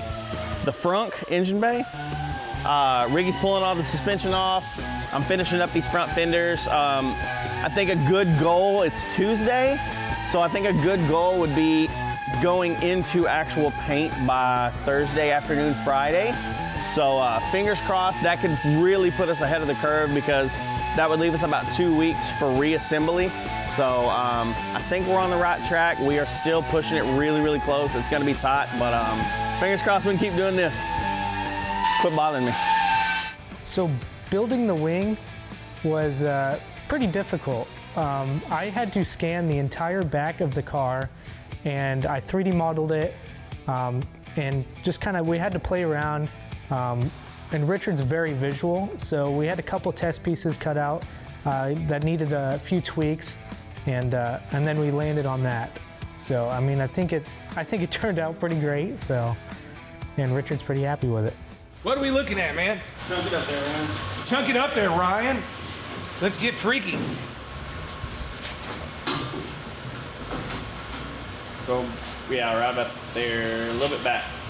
Well, the angle's wrong. No, he ain't got it on there yet. There it is. No, I'm telling you, the angle's wrong. I think this is more distance here to here than it is from here to here. It's supposed to be straight. It's not angling back. The piece is straight, and this hole, are we making it? Because it's wider back there than it is down here. That's what the rendering looks exactly. No, actually, I thought it did. The rear looks like it tapers down. Well, it's got to taper into it, but no, it does stay square. Okay. It does. All right. You got to tell him, not me. This year, he's got to tell him that Richard's right. Get used to it. Mm-hmm. Oh, this rear picture, though, looks like it tapers. But no, he's right. He's right. Well, we'll make it square. What? Yep, I was wrong. I had faith in him. I was saying that he was right because I had faith in him, but you're right. I know I'm right. Yep. That's straight lines, straight lines, straight lines. Okay. Do you like the distance, height, all that other than the fucking thickness right there? How in the hell am I supposed to make a good decision over a mistake piece? Now you're getting me yelled at. Yeah. You get him yelled at, and he's gonna yell at you. I can't yell at him, he's too young. I feel bad. Ooh, and Richard gets out of here. Ooh. All right. So that's what you were thinking. Now don't go to the back. That little sheet metal's curled up. If you want to just box that in and go with that, I can run it like that too. What do you mean boxing? Instead of The doing whole aluminum. thing? Yeah. That's what I'm looking at. Or do we leave it like? I'm also a little worried about this juxtaposition here. I can't decide if it should be even or if I should have a little bit of meat, like a little bit, you know. Okay. Which where you see it. Mm-hmm. It's pretty much even right now. Where's our thing that we got to stand on? I think it has to be boxed. The whole thing? I think so. Well, the decision is to box this or go with half-inch aluminum on both sides. Well, no, we're going half inch. Okay. We're not going to box this. All right. I would if we don't do the aluminum. I'd just box that up. It'd be strong as hell. If the whole thing was boxed, it'd be sturdy. But if we do the aluminum, I would do the other. I don't want this to be the only steel on the car. The whole body's steel. Like the pieces that bolt on are aluminum, but the body itself is steel. The whole chassis steel. So it's up to you. There is steel everywhere, but I get what you're saying. Like honestly, if you want to play it, all the structure's steel, so that could be steel, and then the wing could be aluminum. I get it. This is steel. All right. I get where you're at though. So, what is our intention here? So in the rendering, it has like a slip-in style wing, and I'm picturing like 2 bolt flanges. That way when the wing slips in, it bolts through and holds it. But is the wing going to be 3D? It's going to be tiered or what? I mean, the one that's there is flat, and it's got pockets pushed in. And then the outside's got a big fin. It needs to be meaty. See how it's flat. Those are just pockets popped down in there, and then the ends are broke down. Are they clear? I mean, is they passing air through there? Yeah, you can flow up to another one. All right, I see it now. That you can tell exactly what's going on. How much time am I wasting if we mock another and mock a wing before we do we have sheet metal to mock a wing? Let's say, yeah, 10 minutes to mock another one of those, and then however long it takes me to design the wings. Let's go with that. I'd rather be safe than go. Do you want this straight right now? How long would it take you to do a half-ass of the wing? Probably hour and a half. Probably about that. That's better to waste a little bit of time. Let's look at the whole thing, because then we can decide how thick we want our sheet metal to be that we're going to make it out of, and or aluminum, and we can make a decision on how far into this groove we're going before we kind of beat up and then push down. And there's a lot of things you need to see there. For sure. Oh, dude, We're in there like swimwear. Yeah, it looks like we got plenty of room. We can even go down, because now we're inside the arms. I got like almost 6 inches over here too. Looks like you're closer to your pipe than me. All right, so this weekend we came in, got the fender extensions made to where now the car looks like it flows together. It doesn't have that big old giant gap in between the fenders, the front and rear. Ryan is working on the side louvers. We built them on the table and really wasn't paying attention, and they was running up at like a 45, so Ryan's repositioning those to where I can weld them up in a second. I got one of our wing standoffs boxed out. Ricky's doing the inside boxing to where it looks like all, by the time we grind everything down, it's gonna be just smooth and look like it's just one big piece. It's really strong, so I got one side done, the in-between's done, and I'm about to tack the other side to passenger side standoff. I say inside a lot, but once this is done, grind this one down, get it over to Ricky. He can start doing the inside of this one. I can get that one to the car, get it marked where we drill holes through, get both of these standoffs on, and then it's to the wing, which we made a version of the wing this weekend, and we quickly decided that we're making this out of aluminum because that thing I think could make the car do a wheelie. It's so heavy, but the look's cool. I got kind of a decision made on the headlights, so we're gonna do like a triple PIA, like PIA light setup. I pocketed them in, got them sitting in there. Now we got to figure out if we're actually gonna recess them in there or leave them out on top of the light and like no lens, or do we run a lens? So trying to wait on Richard for a decision on that.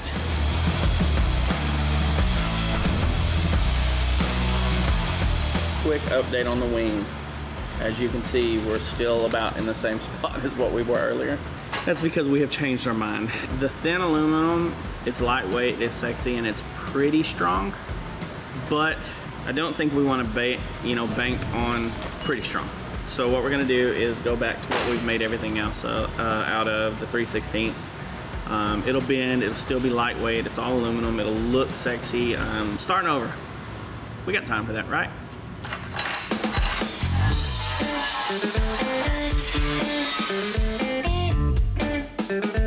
Yeah. We just need to get where coming in the scene now. Coming in the scene. Better hurry up, he's almost here. Ryan's over there about to just bust his knuckles trying to haul ass right now. Let me bring the back up some, guys. Down a little bit. You need a step stool? Down. Right there. Clamp that. But we can obviously eyeball. Don't shoot your eye out, man. Shoot your eye out. It's way too far down. Okay. And it's way too long. Because it's supposed to have a side piece here. I mean, this thing should be like, I don't want to bend up your stuff. You can bend whatever on this one. This is literally just a test piece.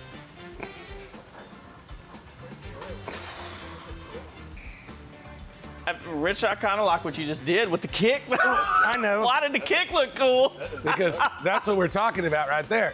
And why, man? Why you come up, touch it? And why am I so good at? Y'all want to measure this? Because it's pretty No, daggum. hold on. I already had a break and cut. Get on. It's pretty daggum close, man. Damn. Now you're seeing what I'm going for. Now you're smelling what I'm selling. We got to whack off a little bit of this so we get our side piece on there. That's Ryan's job. And then it's got to come all the way. Are you going to come underneath? No, it's more or less just gonna go flat here, R. So it'll be 1.5 inches because you said go half of this. Yep. So we're 1.5 inches down. So it'll kind of just, it'll still be at a little bit of angle, but it'll be 1/4 inch here and 1.5 inches here. So it'll just box off, and it's just gonna wrap around this, is what it's gonna do, and then it'll bolt into these braces up here on the top. It'll have ears that bolt it in, and you could, I don't know why you would take it out, but you can take it out. It looks racy, you know? That changes the design big time on that. What do you mean? Both pieces got to do it. Well, I just did it with like fingers. Yeah. Y'all got all these machines and everything. Now I like this where it's at, and I think it needs to cap. So just the top, it has the texture, and the bottom's a smooth bottom? I think so. Okay, then that's not hard then. That's fine. I like that. It's more modern feeling. The wing's sick. In case anybody out there doesn't realize that Richard could fall out of a tree and somehow still land on $100 or something. I actually did that once. This actually fell out of the bus, and there was a $100 bill on the ground.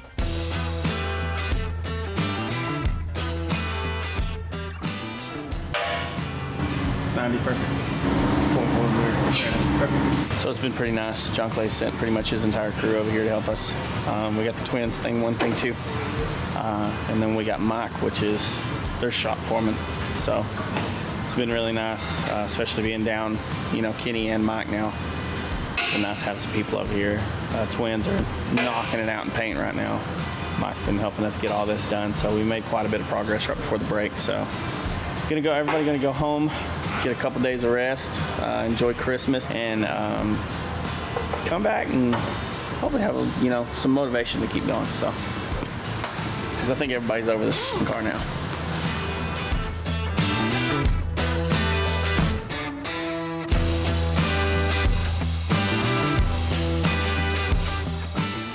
Oh man, so the wing. You gotta understand, Richard and Josh are dreaming about this wing when the car's apart. And it's like, what are you doing? But we didn't have any time, so they keep designing the wing and they're working with Ryan, and I'm thinking like, oh my God, we're not even halfway there yet. So it's so frustrating because I'm working on the cars, we got the car tore apart, and they want to design the wing, so I had to put the car back together so they can design the wing. And then they do their little things. Okay, wing comes off, take everything back off the car, go back to work working on the car. Well, then a little bit later, hey, we want to look at the wing again. We got to put the car back together. So the wing was very frustrating for me. And I cannot believe how well they pulled it off. I mean, like, to build that wing when it was being built, Richard, he's like, if he was a superhero, he would have like laser levels. Like, he would be like DeWalt laser levels coming out of his eyes. He can see a line, he can see an angle. He's such a good judge at that stuff. And with Ryan on the computer, doing all the computing, these guys nailed it. And I like the wing now, but I hated it while we were building it.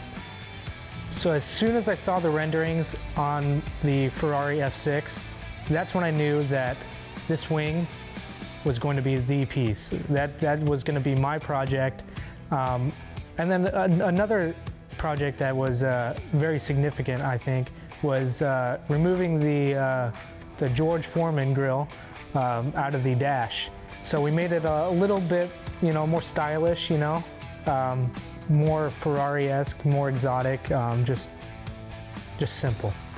I'd say the most challenging part of the build was probably getting the suspension geometry and the wheel geometry all correct. Getting that done to where everything functioned properly certainly takes a lot, but we have one of the best in the business that handles that part. So he was able to look at it, see what needed to be done, see what would be tweaked, and you know, make it happen. But yeah, for sure, suspension geometry and things like that were, to me, the hardest part of the build.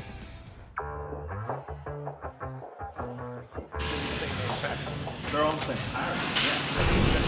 Yep, I found these. So these 4. It's Monday. We got probably about 2 weeks left. We made some progress this weekend. We're doing kind of a final assembly on the car real quick. We're gonna take and bolt everything together and really go from front to back and make sure all of our fab work's done before we get it over to the twins for paint. So one last quick look over, which we found out the tire size that I ordered doesn't really look good at our ride height. So yeah, but almost close. So we're gonna order those, get them in. But yeah, I mean, everything's looking really, really cool. The car's taking an amazing shape, so it's pretty neat. Y'all can talk, they're cool. Look, we got a whole tour here today, it's pretty neat. They get to see, you know, everything here. So if you don't know, Mondays and Fridays, you can come get a live tour here at the shop, come buy some swag, get Richard to sign it, come take pictures of everybody, and see that we're not lying. We really are on the deadline. But dude, come here, I gotta show you something. Look at this, bro. So this was a big problem that we dealt with. There was that giant gap in between the fender wells, you know, the front and rear. So check this view out. Now that that's there, obviously the wings still gotta go on, but as you see, this actually is body now. So everything flows together. Dude, it's gonna be so cool. Seeing it on the ground shortened up, I think is wicked. What do you think, Ricky? Yeah, I mean, it's actually getting to do this, man. It makes me feel so much better about all the work we put in because it did help. The car looks way better now. Yeah. And it's gonna look so much better when we're done. Hey, which way? Go up. Up. There we go. Come on real quick. Grab the... It's fucking gnarly.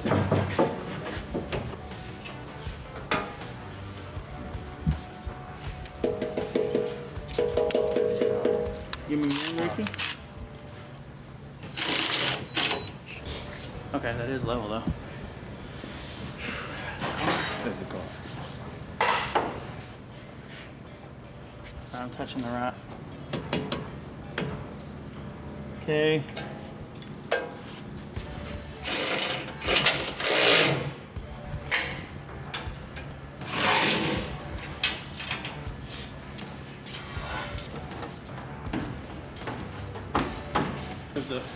The uprights, they don't line up there. We got to recut that, but get it close. All right, that's good. Need to go. Pop in.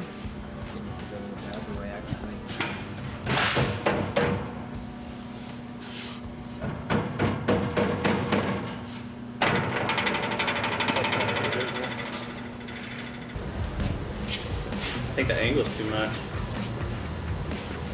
Either that or we need to build maybe the canards. From the front, it's insane. From the side, it's insane. From the rear, we got to do some, like, I don't know, diffusers on the bottom to match the diffuser on the bumper like we talked about, or box it a little bit like we talked about. From the rear, it's almost too much angle, ain't it? Yeah, but if we do like we originally talked about, have another one underneath with not so much angle. Boxing it. That's right. Yeah, like we did with that one.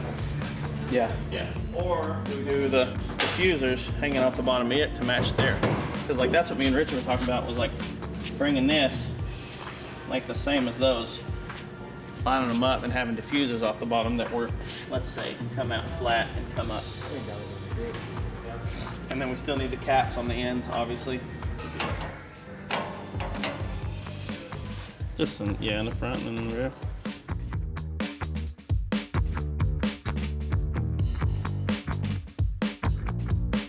Daphne, like, what do you think? I am happy.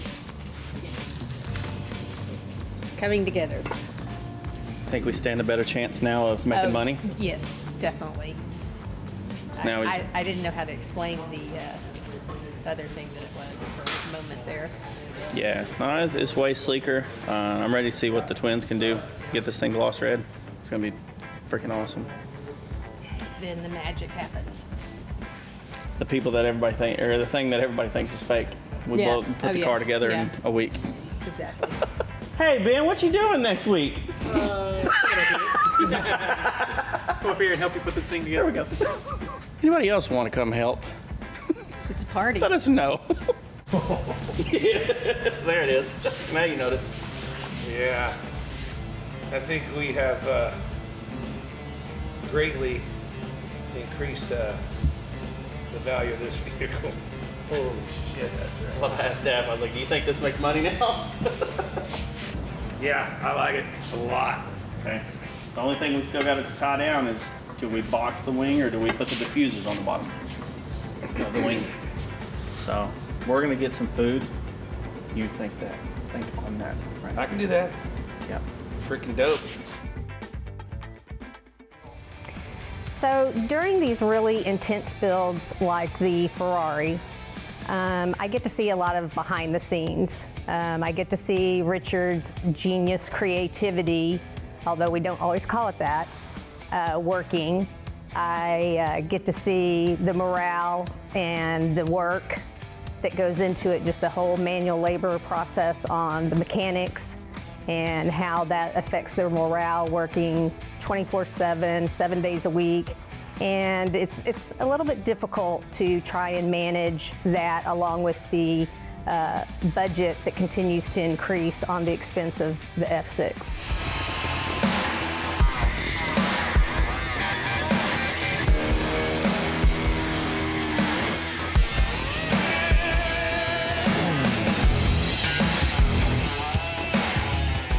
Alright guys, so stayed a little bit late last night and got pretty much everything capped on our wing, so now it does visually look like it's one piece with aero coming through.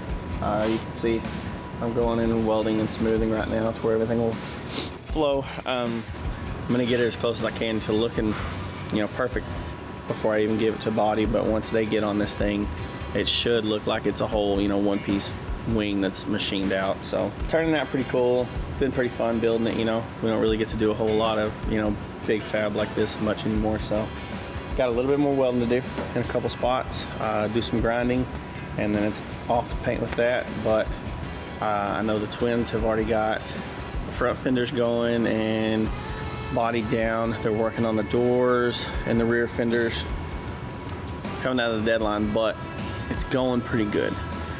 Still not super confident, but we're moving. We're trying our ass off.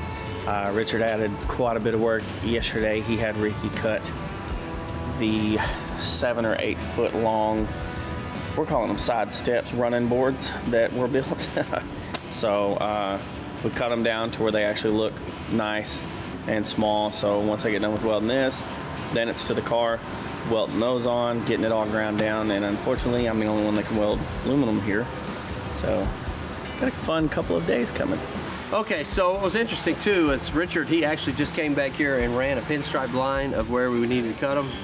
We went ahead and still put a tape measure on it though, and had to improvise a little bit because we had to come in a little further than Richard wanted because their car had originally had a pocket in it, and from one side to the other the pockets weren't the same. So that left us with the option of having to go shorter so that we can make both sides of the car uniform. And then we came up with actually killing the top piece here. But mostly, you know, it was really off of Richard's original line that he laid down that we decided to make the cut.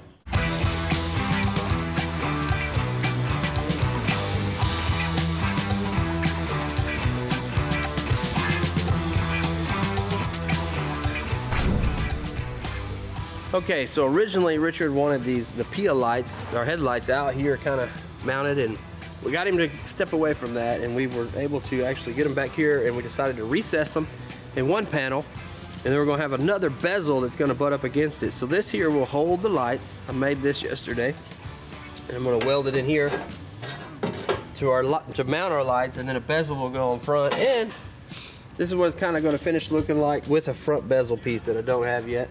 We're happy about that change, but it did make me have to cut out Josh's work that he already did back there and make these pieces. But you know, that's what we do. Keep trying to make it better. I need the bezel. I need Ryan to make the bezel because I got to make sure that the bezel goes underneath this hood line. I also got to make sure the hood's back on straight because it was off the other day. Now it's back on. Always fun.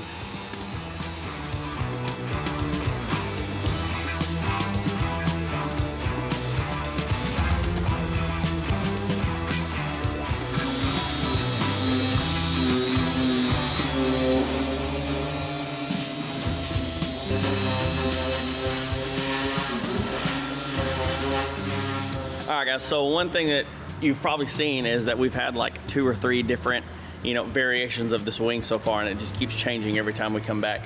Well, that's what happens after hours when Richard's staring at the car.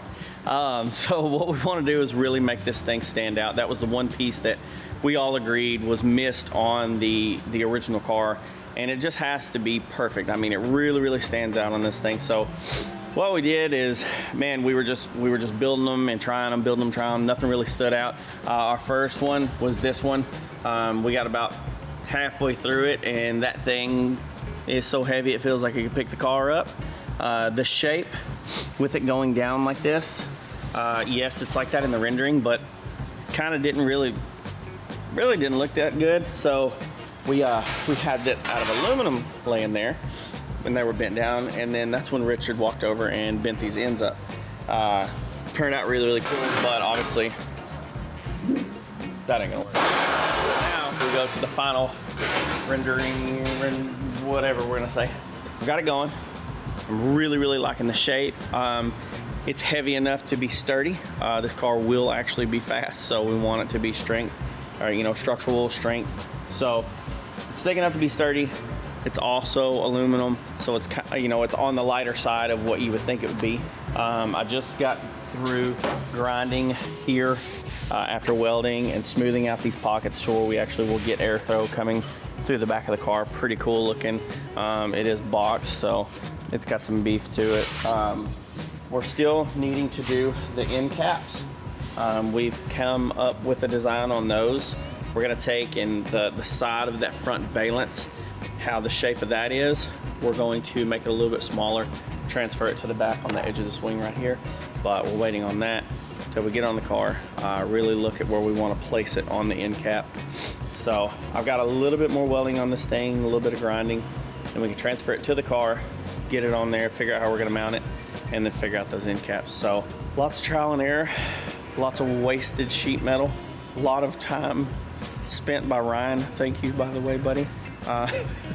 Designing and changing the things that me and Richard wanted, and I think we nailed it, dude. I think that this is gonna absolutely set the car off. It was the one thing, like, I think everybody agreed on needed to be there, and seeing it take shape and come into form, I think this car is really gonna be insane when it's done, and the wing is just adding to it. Ricky agrees. He just told me that I was #1 from across the shop, so I really appreciate that. I think we're all just running on fumes at this point. We've taken, what, Christmas off? Today is actually New Year's Eve. We'll be here till late, and we'll be right back first thing in the morning. So no partying for New Year's this year. It's a Ferrari building party, that's what it is. So yeah, check back in later. Maybe we can drink some energy drinks and wake up.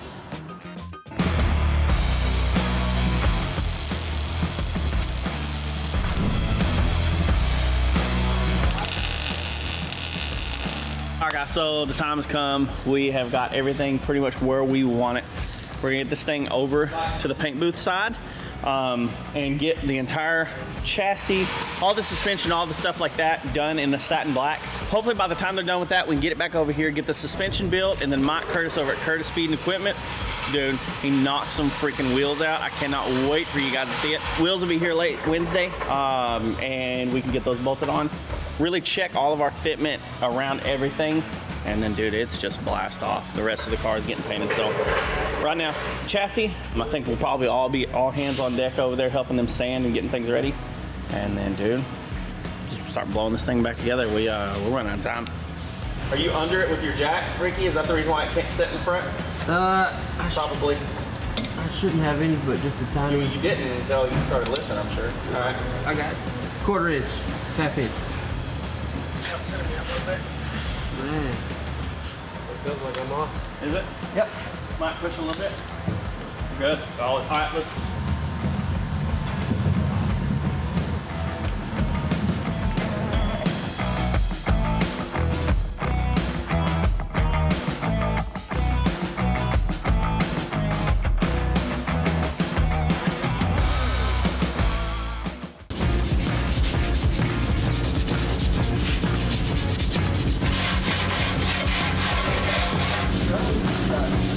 So our wheels are here. So we're gonna go grab forklift. Sam might already be going and getting it, but they have arrived. Mike Curtis over at Curtis Speed and Equipment knocked us out some one-off wheels. I know we haven't really talked about it a whole lot, but man, wait until you see these things. This is ridiculous, dude.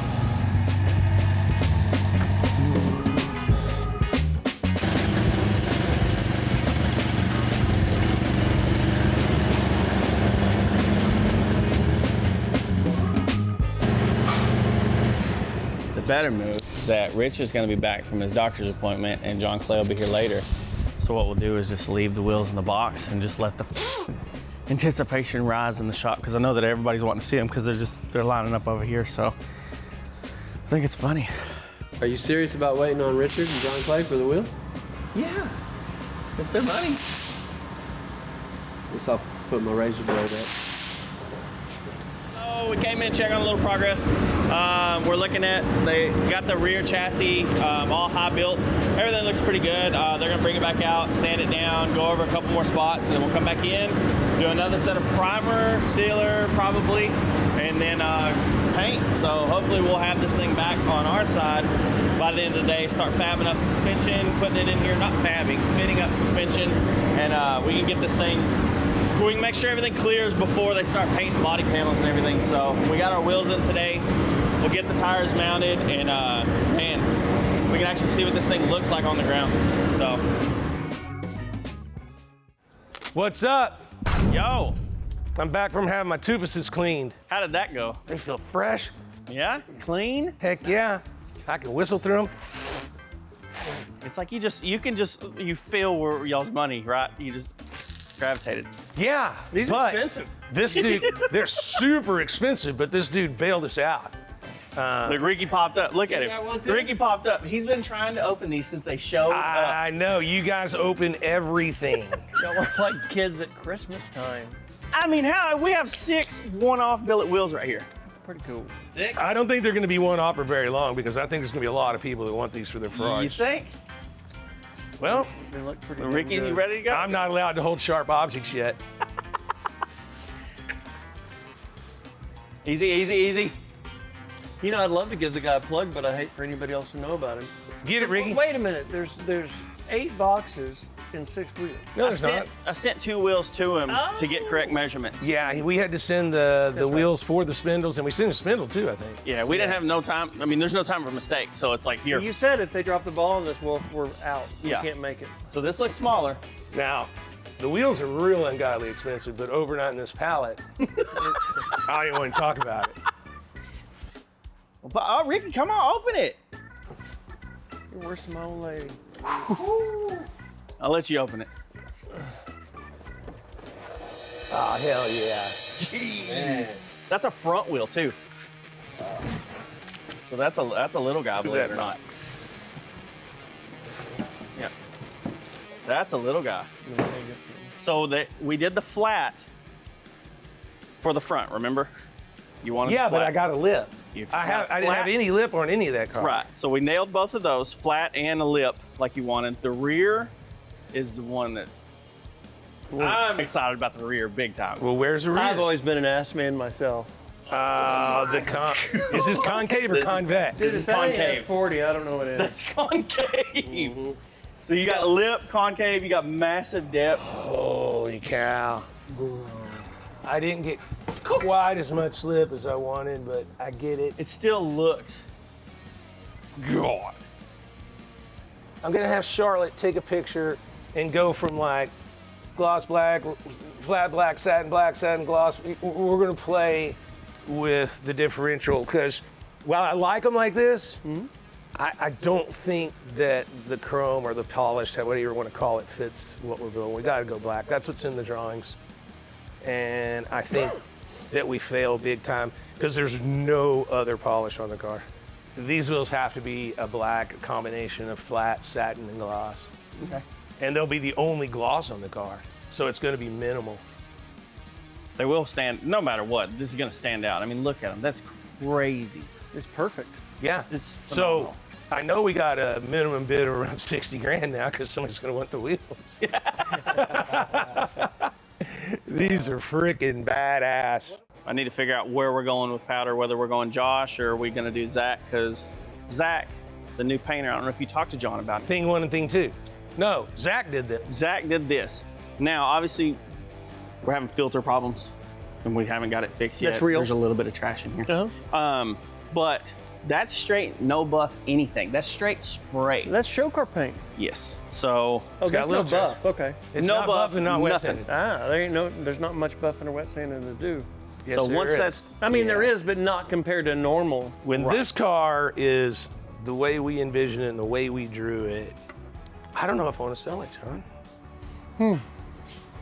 that's a hell of a collector piece. The Hummer was just a fluke. We grabbed it, sent it, and it got some traction. I don't know if a couple of days of traction is the right. When we sell it and high five each other, there'll be a moment of depression the next day that it's Couldn't we have gone. got more? It's not about getting more. It's about like losing a child. Put a ton of hours in this and we're trying to make it right. And yeah, come down to the paint, it's got to be Let's perfect. go look. Let's go look. Here we go. John's coming in panic mode because it's in pieces. Nah, that's how most of my cars look. Well, that's because you're thing 1 and thing. What is the deal with thing 1 and 2? Why did you name them that? And Well- how did you get them to do it? Because come to find out, they were already named that growing up. Dr. Seuss, Thing 1, Thing 2. They look so much alike. They're not twins? I know them both, and I do not know the difference. One of them lives on the ranch, one of them lives down the ranch, and I don't know which one I'm talking to unless he walks in the front door. And they're not twins. They're absolute twins, dude. They're identical. Yeah, as how the hell. hell Are they identical or are they just in the same club? Well, now they're changed. One of them like did a mustache deal so that he could differentiate. They're the most identical twins I've ever been around in my life. Right on. But Thing 1, Thing 2 come, you know. I get it. I know what it is, but I just don't know after living with a twin and all. So I'm gonna guess that his name is Alex. Is he 1 or 2? Nailed it. 1. 1. Okay. And then that's Chris. Yep. What age did y'all get named Thing 1, Thing 2? Age, I don't really know. Like 6th grade? Or? Yeah, probably Okay. around 6th grade. And I just came up with it like, well, that's gonna work because people have been calling us that all our life. So we've got all the body parts done. Everything's being body worked and body done, and we know what color we're painting everything. You saw the red. And it's got that vacuum seal, bro. The cans are black. Okay. And then the lights will be in there, and then because we had already made them, we're hoping that we get the plexiglass in there. But I think, worst case scenario, we can go in and take a quarter and get it the in slide there. in. I was picturing coming down with a chant like an L and it's setting in it. So this will be black on the edge. Yeah, And but then how are you gonna hold it in on the original ones that had a weather strip around it? I mean, we can go in 4 corners with screws or we can poly it in. I mean, you're still gonna be able to remove lights from back. We made them removable and serviceable. But I gotta have them weather tight because you can't have all that condensation in there. As long as it's wide open in the back, which it will be, it'll go back out. It's just like when you get moisture in your light and then it gets trapped in there, you go in and drill a little bitty 1/8" hole in the bottom and it'll clear up. No, These you are just don't. gonna You live use open. that stuff by the Sham Wow guy on late night TV. That's for Milky. Because there's such a sealed beam, then it can just breathe. Okay, this one they did bolt in, so we'll be able to remove The that. other one we got it off without breaking. Good. They glued the Ferrari emblems on instead of using the studs of the screws. So we had to pry that off and take our time. Look at this chassis now. Itself, we're right at 9 inches shorter in the ass, and then another 6.5 forward, 4.5 down. Everything's gonna look like it's molded together. Yep. You're not gonna see welds, you're not gonna see anything. This is a Ferrari. All the new pieces are gonna have the quick latches instead of the ones they got from, I don't know, Home Depot or somewhere. And they've been machined down and milled to disappear as best as possible. But we built the car to be serviced like a race car. You can have this motor and tranny out of here in minutes. Everything snaps off. The new guy, Zach, came in, and he is very... The new painter? Yes. Yep. The one we tried out yesterday. Meticulous. He's very meticulous, and he was coming in, he was pointing at it, he's like, man, you know, this and that. Is this something that we're wanting to go that far? Like, do we... On this part of the car, no. Here, I love this. It's looking right. Big visual. Our stuff's looking Yes. right, and that's the meat of the car. And This this is all his. fascia, but let me tell you something. What's built right here is 10 times better than what an actual Ferrari Testarossa or F40 chassis work looks like. Yeah. I can promise you, when I took that F40 apart, I was scared to death to ever drive one again. Our Testarossa looked like it was stick welded together. This is better than what the Testarossa looks like stripped down. It is. I just want to know how far you were wanting to go on. Everything's hidden under panels. Everything's covered, right? I mean, it looks gorgeous. I'm absolutely fine with it. We Cool. fixed it. It's structural. It's square. And it's Imagine square. that. It's square now. Yeah. And so this is better than anything Ferrari ever put out. Cool. If you own a Testarossa or an F40, go take it apart and look at the welds. You probably won't drive the car again. It looks like it's stick has welded. the interior man started his prep yet? Yeah, we got really good designs. And then the new kid, Ryan, has built a really efficient setup. Very F40 like y'all wanted. It's very cool looking. Mm-hmm. Yeah, he's got it up there. It hasn't been covered yet, but it's all raw. I mean, he's got When the are they screens. shooting this? I want this black today. That way we can be putting suspension on and testing wheels and tires. This has to be done too, though. Yes, no, well, yeah. We can't take it over till this is red and perfect, and this is black. And we talked about under this lip. I want this to be red, black. Like it is. Yeah, I want to tape. I want to do the tape line, and I want it to be red over there, and then I want this little black filler piece. Oh, and I don't know if you see it, pick up the paper. The side skirts were chopped down and look good. Which part? Oh, it's undone. I forgot. Yeah. So side skirts are look, John. Look the running boards. The running boards. Yeah, now they're actual side They were actually running boards. We Are they took like sponsored by DZ? we put like 5 inches off of them. Yeah. Here's the trick. It'll now fit in the trailer. Yep. Good. Hey, boy. You know what you're doing there? I like to think I do. Okay, well, it looks like you might. So it's looking good. Everything's fitting pretty nice. So how'd you make all that? Oh, just scan the dash, and then just a little bit of CAD. Now, when you say scan, what do you use as the scan machine? We have a Shining 3D just hand scanner. So it'll dump the measurements into your computer off the scan? Oh yeah. You just cut it right down to the... down to like 0.1 millimeters, something like that. And then It's what crazy. did you use to cut the metal? I use the plasma table. All right. So we're going F40 dash. Are you going with the industrial carpet or are you going with leather on the F40 look? Because have you ever looked at the actual F40? You've had one. Yeah, they're leather. No, they're not. Oh, they are carpet. Yeah. Yeah. They're like an industrial grade We're carpet. not. We're going, there's a bar that's a little bit longer right here, maybe an inch, and it's going to be the carpet that we're using for the floor, and then the rest is going to be Alcantara and leather that we're using on the rest of the car. But he's done good in 12 days. All right, we got to go up here and talk where we're really at and what we want to do. Plus, I'm out of beer. All right, guys, so you know how it is. All hands on deck. We got Jody out here. He's ready to strangle me, I think. But we're going over the interior of the Ferrari. We're doing a very F40 looking thing. So he's going through. We're trying to lead him into everything. I mean, what are you picturing, Jody? Like, how are you seeing this laid out? Well, like you explained, race car structure where it's boxy, aggressive when you're in it. You know, it just fits the. And I know idea that of the car. they really want an F40 style dash, but we're not going to use that weird gray carpet shit, right? No. Okay, cool. It's got to be leather. Okay. Got to have some leather in there. Well, cool. Well, I mean, Ryan's got everything laid out. I don't know if y'all want to check everything out real quick and kind of go over stuff. All right, Ryan, All what do right. you think?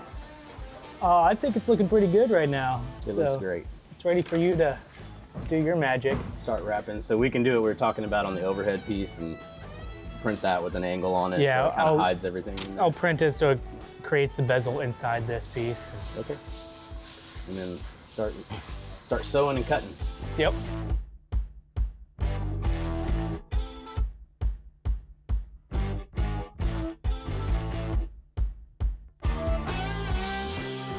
So what's the scoop?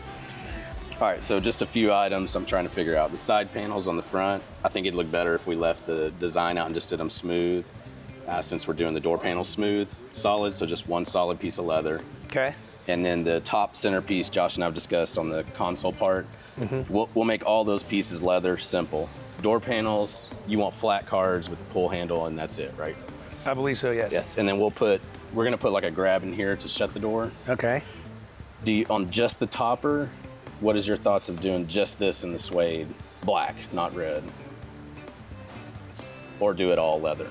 No, you can mix suede, or what is it? Is suede and Alcantara the same thing? Same thing, but Okay. Alcantara. You can do that to your desire. Whatever Okay. I mean, you've been doing this forever, and I'm getting the two materials I want. So you put it where you think it looks right. Okay.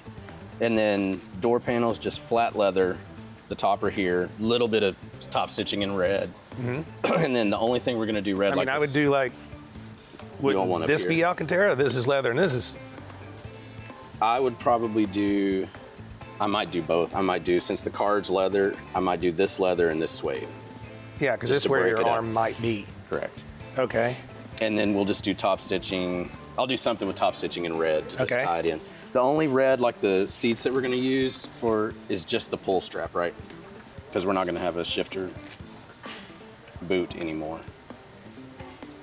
So just the Correct. grab handles. Correct. Okay. And then what are we doing with these AC vents? Just covering them? You wanna get rid of them? Do we need them? Yeah, we don't have them on here, do Okay. we?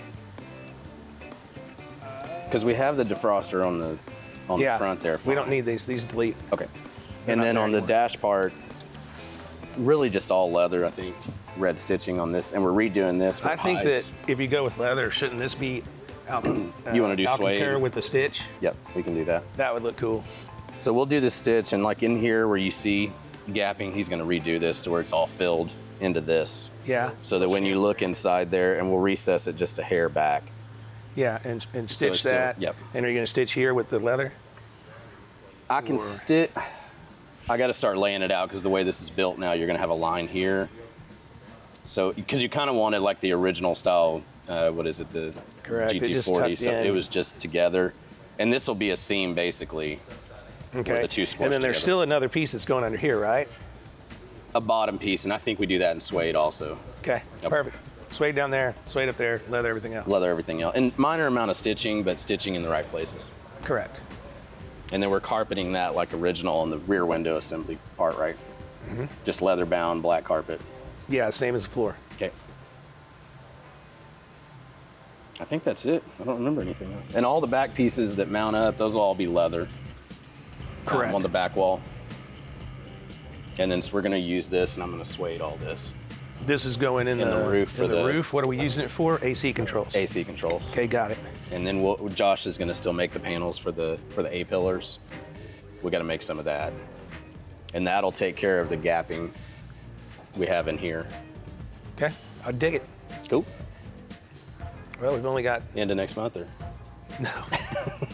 I truly am starting to doubt our finish line now, but I'd rather it be right. It was so wrong when it came in that we've had to rebuild every single piece of this car. And it's gonna be a bad day now. I'm pretty excited about it. All right, Cool. get him to work, make him do it.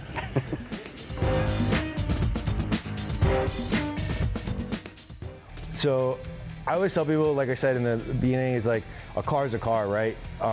You know, the process is the same depending on the condition of the car. This car in particular has a ton of curves. Not a single part on that car is flat besides the hood.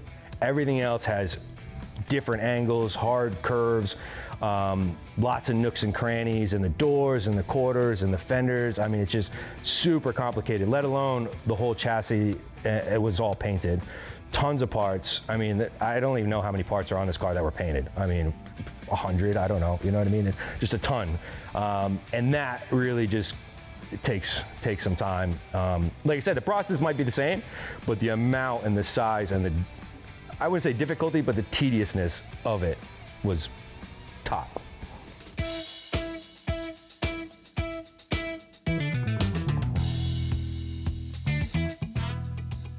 All right, guys, so we got the car in the booth. The twins and Zach and everybody have really busted their ass getting it. Zach's gonna get ready to spray this. We all know that the color was wrong, but we need to really talk about, like, we want it as this is a real Ferrari Testarossa red, you know, this is covering it. So Jeff from Exalta has come over, lined Zach out with the Chromax red, all the things that he's gonna need to do.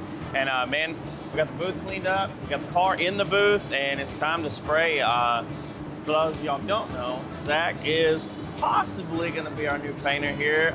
Zach, tell them about your shop and stuff, and you're coming here, so maybe not so much about the shop. I don't know, how do you want to say that? Yeah, painted a lot of different stuff over the years. Been doing it probably, I don't know, 12 years now, maybe longer. Just moved here from Connecticut a year ago, so had my own shop up there. Wanted to move to warmer weather, and yeah, it's been great. I kind of lucked out, won the lottery getting in here, but yeah. Yeah, because how long have you been in Texas? It'll be a year in February. That's pretty quick. Yeah, that was. All right, well, I'd say this is your tryout. It's a hell of a tryout. Yeah. Hell of a first job. Yeah, have at it. Go. Peace. Cool. Let's see this thing get done, dude.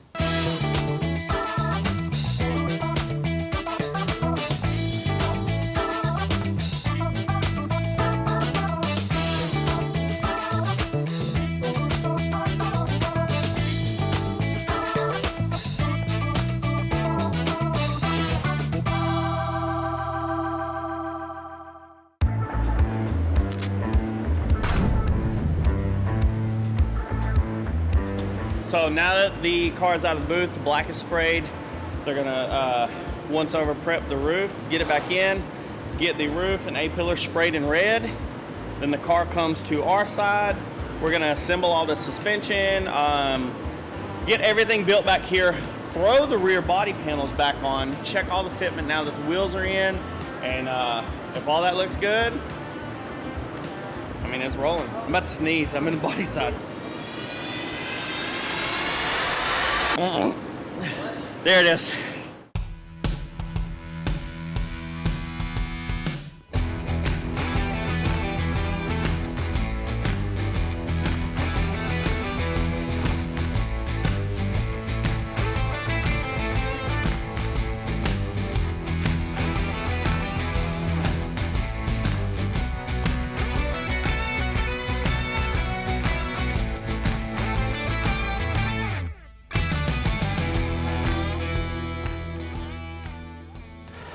Okay, yeah, so we made the decision to move the forward and down, which I was all for, because the engine going down, it's going to lower the center of gravity.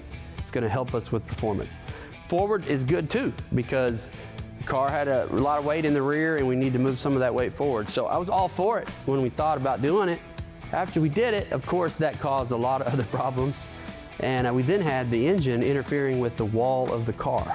And as you might see, if you see some footage of me driving this car, there's not a lot of room in the cab of a Ferrari Testarossa, so we really didn't want to do anything with that. Plus, Richard was going to drive it, so you can't move the wall up. He needs room. And so that had to stay, so then we had to do things to the engine that we would normally never do, which, like, the engine had a large idler pulley on the front drive assembly. And all this pulley does is just, it's an idler. The belt runs across it and it lines everything up. Well, it was interfering with the wall, so we had to cut it out and make some one-off pieces to keep the belt on the car. It's kind of, we'll have to go back and review some of how we did that, but it was challenging. We did that, and then when we found out the cooling system now was going to be banging into the wall, so crazy what happens here.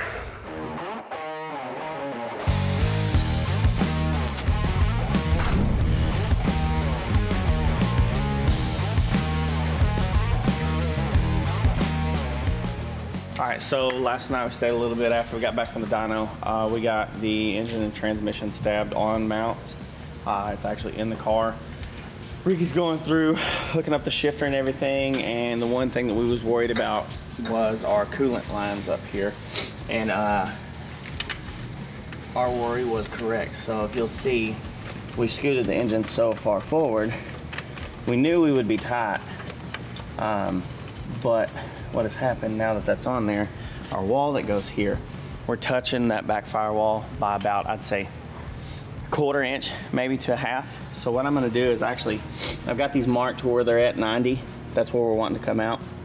So what I'm gonna do is take and cut this whole fitting off, cut that fitting off, and then join from here to there and get our hoses closer to the engine. That way they clear this back wall. So small things now that we're actually in the car and everything's done that we're gonna start figuring out as we go. Ricky's got something to say. I mean, but hey, we got a red Ferrari. A really red Ferrari, not no matte. And we got an engine and tranny in it, so. We're going in the right direction finally. Yeah. We're moving. Yeah, we're moving. I like it. Happy. The guys had to touch up a couple arms real quick.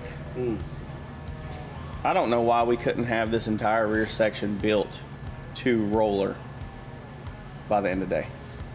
I like it. I'm okay with that. Yeah? Start the timer. Let's go.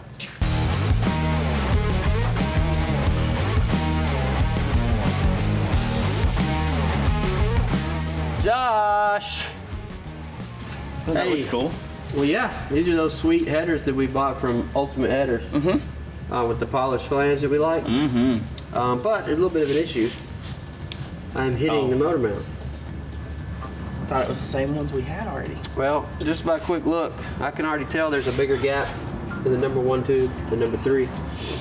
Do we know? Oh my goodness. Is this a motor? No, we can't change motor mount, dude. We're too deep into that. Well, yeah, I was hoping you could do some of your magic TIG welding stuff that you like to do, your candy welds. Just alter this pipe. Okay. I mean, is this, do we alter this or do we order new headers? Does the other side fit there? That'd be a big one. Have you already checked the other side? Yeah, I had fitted it. And it works? That side works out. Is it everything but this just one pipe? This number 1? I mean, I can't actually be bolted up where it's supposed to be, but just by... I mean, it looks like it, right? Yeah, I think everything else is fine. I mean, what if we come in here? I mean, I'm not saying it's gonna be easy, but I think that's easier than trying to do the crap they did on there or waiting on another header. I mean, we don't have time to wait on a header. I don't even know why I'm saying that. Well, this seems like an easy one for me. I mean, I just hand it to you. You do your magic. You're not even. I get it back. Cut it and fit it. No, it's best for you to cut it because you need to know. You cut it precisely how you want to put it back together. I'm gonna put my safety glasses on for all this shit you're throwing my way. So I'm gonna pull it out of here and hand it to you, and I'm gonna move on to another problem. Sorry, you ain't gonna sit on the table for me, Ricky. Dang. Want some paint? So as you can see, I got one of the fenders here. This is a mid fender. We're gonna go ahead and try to test fit this thing in there so that we can get one of our wheels in there, or the rims. We're really excited to see how that's gonna look. We're gonna compensate for our tire. Go ahead and go through the travel of our axle, suspension. Who you talking to? Talking to the people behind the lens. There's a dude back there. He's holding the camera. Yeah? Come on, let's get at it.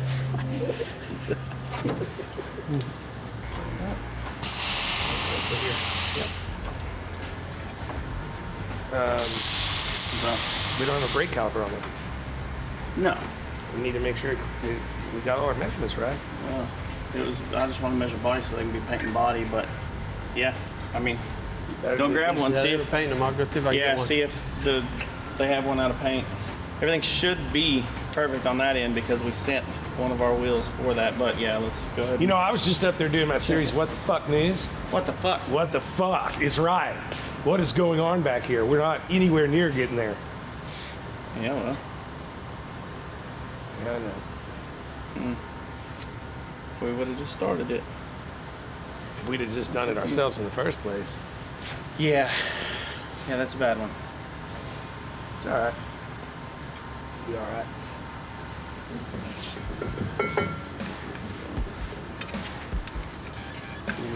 Maybe. Let's see. All right. The wheel, please! Bring me the wheel! Holy cow, that's a rim. That is. That's what I call ramification right there. Easy, easy, Rick, easy. Which way are my fucking the holes for the? There it is. Step one. Was out, tire rolled in a little bit. The edge of tread was here. And then it rolled. It's up to you.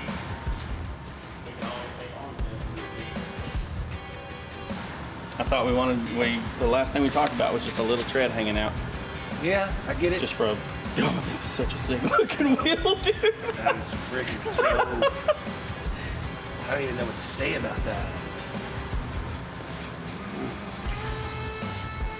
That's phenomenal. All right, do it 3 more times. Let's go. I love it. Let's put it out here. Yeah, okay. So the shorter ones go to that front. Yeah, the one you got. Good.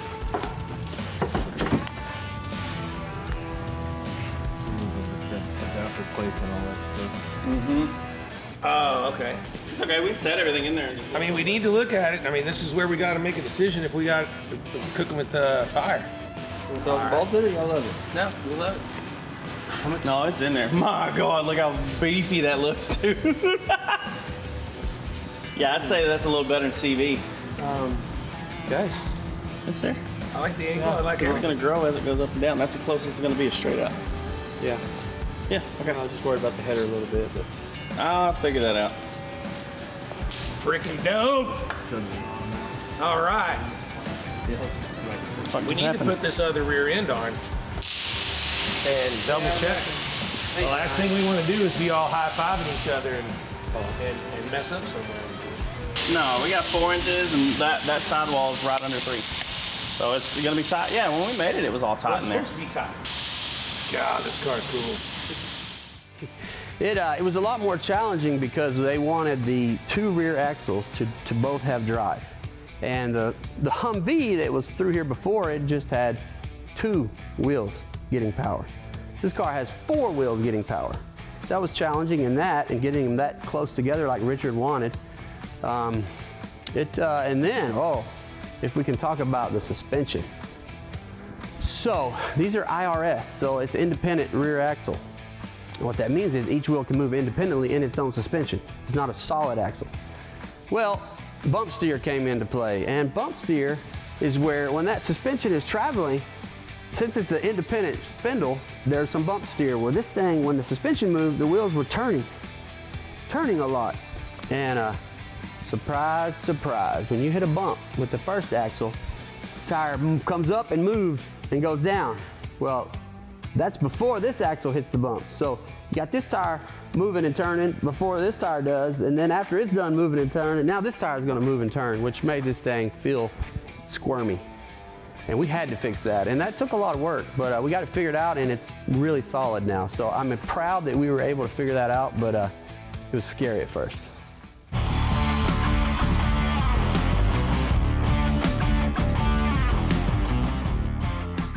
all right.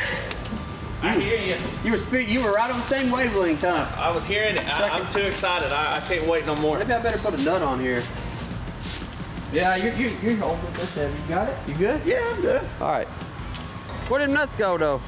Well, I don't know. I ain't been doing the brakes. Where they at, though? We get on this morning. So anyways, these are our amazing wheels that Mike Curtis built from us. Curtis Speed and Equipment. Quick plug. Dude, they're amazing. We did a concave in the rear just to give it some more like depth, mean look, and then a real flat front wheel to really look like the old Testarossa wheels.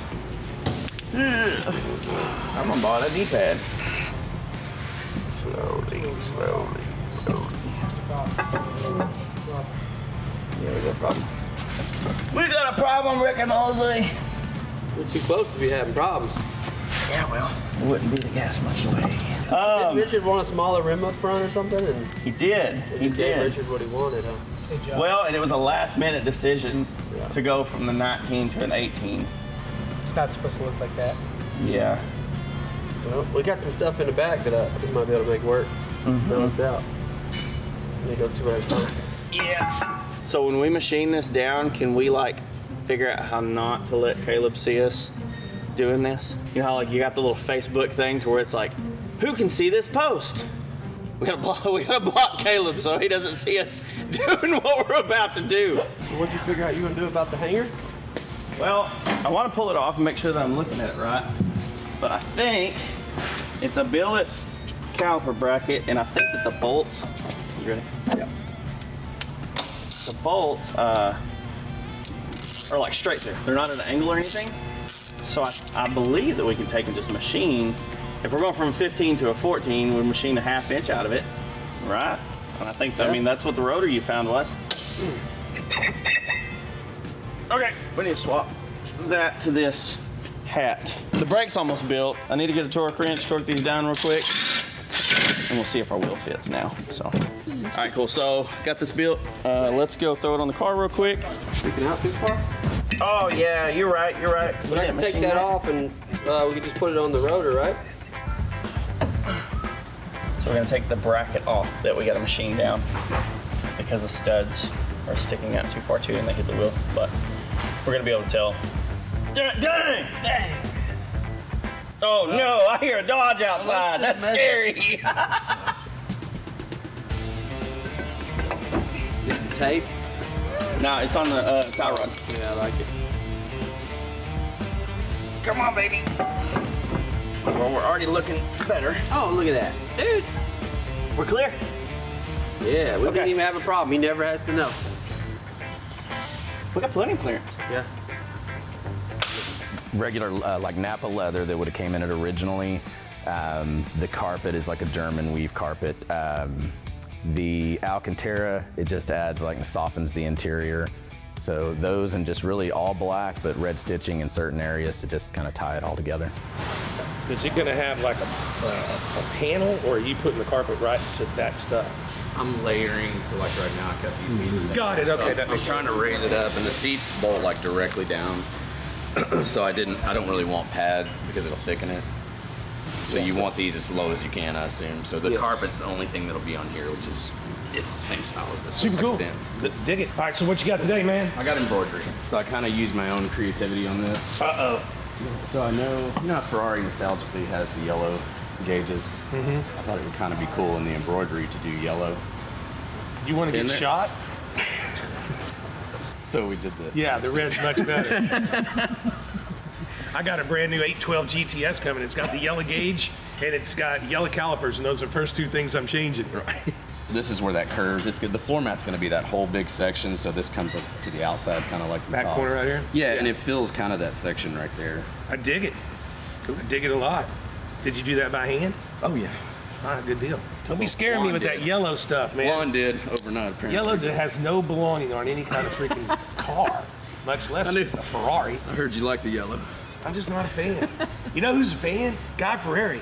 Guy Ferrari supposedly has like 30 or 50 cars, and they're all yellow. All his cars are. He's like a yellow car dude. I would have never known. That's worse than green.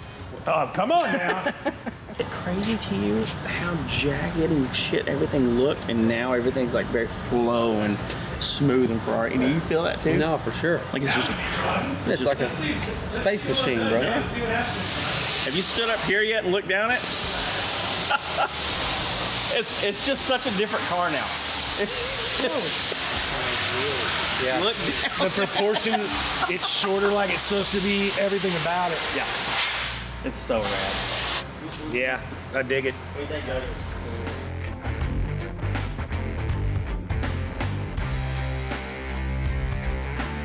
Dude, we could take this off, polish all of this out real fucking pretty, and then fucking I'll make this out of billet and then boot up too, you know, somewhere on it. And then it's still exposed, it's still sexy. But yeah, just with the way that it works, we would have to be up here for it to be like a usable gate. So you still want it open? I think it's cool, right? Up top. I'm just wondering if that would look cool. We'd have to have something to clamp between the two. You know what I mean? So you don't see the backside of that. But. I mean, everything about this car is very high dollar, but racing functional, you know, like, and I feel like that's what that is. It's a really sexy shifter that looks like money.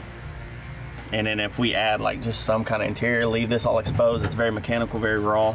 So to do the plate, there's just not, is it not room with the angles, or it just won't look right?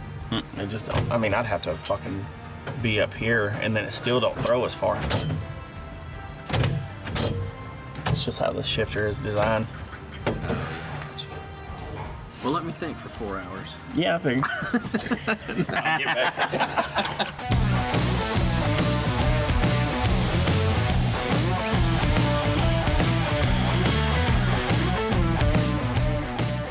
you. So Josh made a call to Remy at XS Power, and bam! All of a sudden, I've got 2 sweet batteries. And these are a lot of batteries. These are AGM, and they are all there. They're gonna power this car up, putting both of them in. One back here in the back is gonna handle the engine compartment and the computer for the engine. One's going up front. This thing has electronic power steering. Ooh. So yeah, we're gonna have all the power we need thanks to XS Power. All right, what you got, man? All right, so Rich sent over. Rich from Magnaflow. Yeah, he sent us over a bunch of cool stuff. I did these on the Chevelle. Remember they look really cool up under there? I didn't know if you were feeling this or did you want to go more simple, like a muffler style. Because we can run something like that and fill in this big void. We can run it up. Like I can come from the header up to this, run up and then to our tips. You're gonna have enough travel clearance? Yeah, because it pivots here, so I'll bring both of them through here. It'll keep heat above the diff. I kind of like it almost like that. Okay. Hold it. Yeah, got it. Because then when you're looking at it from each side, that's pretty dope looking. Okay. And straight looks better. It would either have to be here or that way because I have to come under this front drop shaft. There's no way around that. So if you angle it, yeah, like that. Then you would kick up over and straight out. As long as it's straight up and down, I think that looks tough. So if you got to angle it, it's kind of cool looking. And then when the pop's coming straight out to the back, what if it was like that? Okay. That doesn't hurt my feelings either. Okay. So, yeah. We can twist and turn them once we're in there. We can clock them because they're on V-bands. Okay. But if you're cool with using these, I like these. I like the sound it gives. That's why one of the things with the Chevelle, that's what the really cool sound that it has is from this. Well, should we show them the crap that the idiots put on there from Walmart the eBay, or something? The eBay ones? eBay $10 mufflers they put on this let's thing? find those. Yeah. Hey, where's those twisted? $4,000 or $5,000 custom exhaust. And then walk over and grab that. That's a rowdy tip. I like it. I like it a lot. So. All right. Get to work. Where's my chopper dude? Freaking mosaic on the computer. Oh, here you go, Richard. There's your mufflers. Yeah. So the artist put mufflers off at eBay. These are like $10, I think. Yeah. I think this car deserves a little better than that. And I forgot that this transmission's kind of offset. Maybe we put a little piece in there, bigger. Oh, you might as well remake your whole piece. Yeah. But I could go back a little bit right here. Mm-hmm. If you moved it back and had it mounted, you don't get that look you're looking for, though. Well, and we can't go back. We gotta go above that axle. That's what I'm saying. Can you not go under the axle? Because it's almost pretty much full droop there. Yeah, but then the turn up would be like just straight 90 up. Yeah. That sucks. You want that 45s for maximum horsepower, huh? I'm okay with that, but for Magnum flow. Get it? Lots of flow. Lots of flow. It's not just a flow; it's a Magna flow. Yep. I think if I just went there, and that's just another pie cut. Do you see that? Yeah. Can you take and mark the top of that right now? Ricky, how many writing utensils you got, John? 3, bro. 3. I'm impressed. Okay. Another one? You like it? No, I guess that's fine. I'll try to. I don't know. I need to mount it to the car. Dang it. I wish these things weren't so giant and heavy. Kind of sucks to hold in there and try to work around. Yeah. It's Friday morning. It's pretty cool, like vibe in the shop right now. It's the part of the build that it's coming together. Jody's got the interior rocking. We've got the suspension in here. Our QA1 mod shocks look amazing in this black chassis.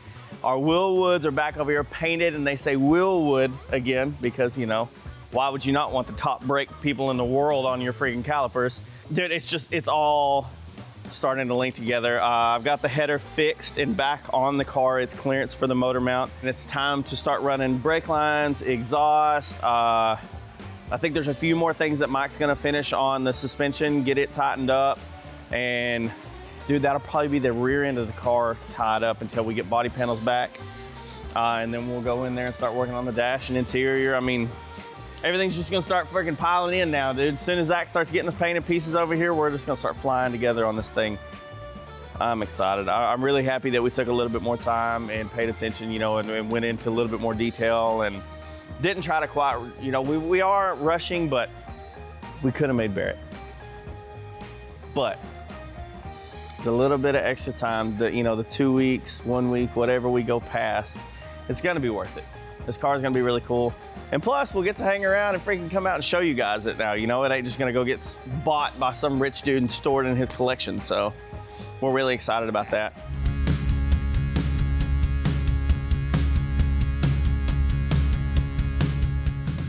All right, so Jody got the carpet in, got the back wall panels leathered out, side of the console, top of the console. I mean, he's got everything rolling. And then we got floor mats done. I mean, dude, Jody's moving, dude. So we're gonna throw this together real quick, get it all fit. He's supposed to come by and do one more look at the dash. So we're gonna get it kind of ready for him visually. And then back to building the exhaust, I guess. It looks like money now.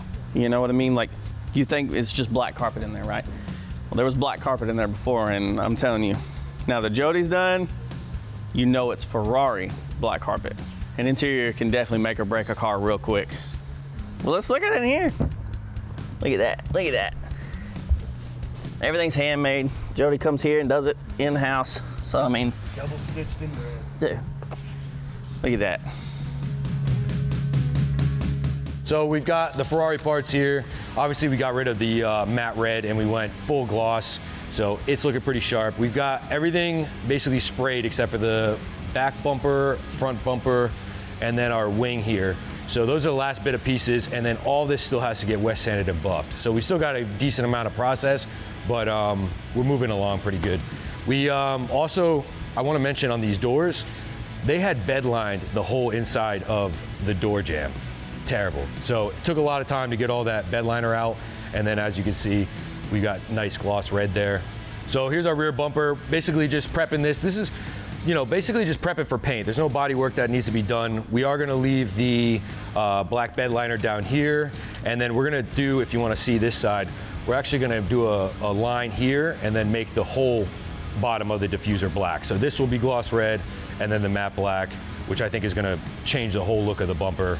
And then we've got our quarters sprayed, nice. Again, the gloss red versus the matte, night and day difference. Really looks good.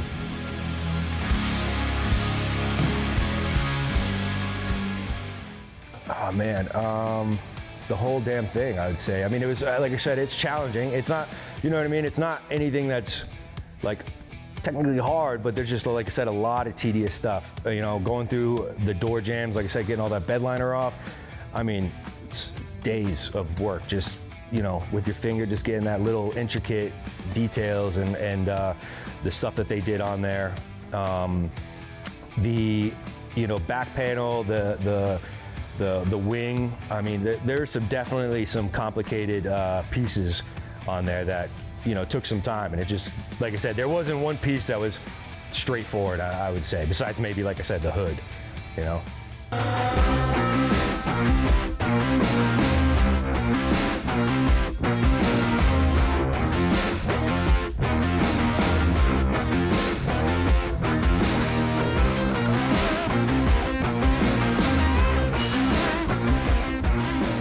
So, have the tip there, 90, 90, and then do the same thing and have like an X right there floating. It's not your traditional X, but it kind of could be cool, yeah. Is it still going to work as an X? I'm trying to see, it's more like an H pipe. No, it'd be an X. Cut and make them actually run through each other? Yeah. Man, you're doing the work. It'll be sweet. I like it. I don't have any problems with it. Any problems with it. Is it worth the extra work to do that? Are you gonna be able to see any of it? Yeah, can you see it through the grading real good? I mean, you know, sometimes happiness in knowing what you've done is worth it. But yeah, I have no problems with it, man.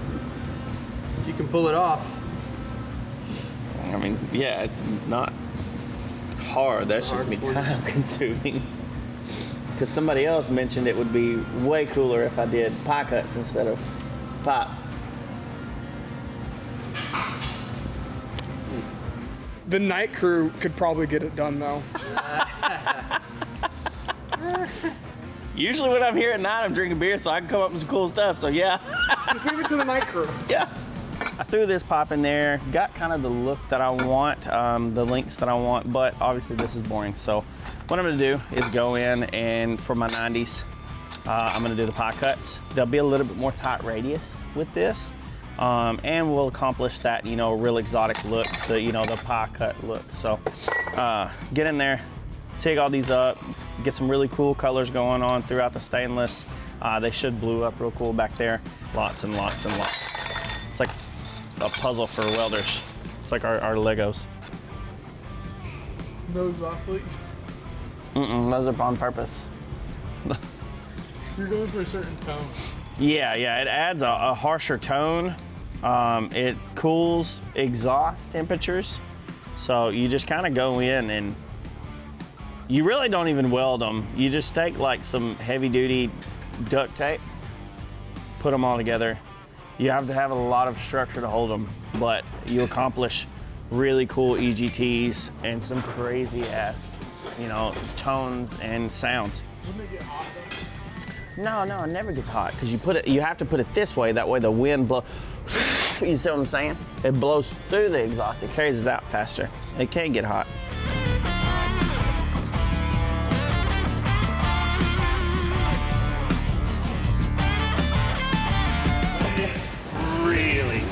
Turning out to be a monster. Oh my God, you guys got, this wasn't here before, was it? No, it's all QA1.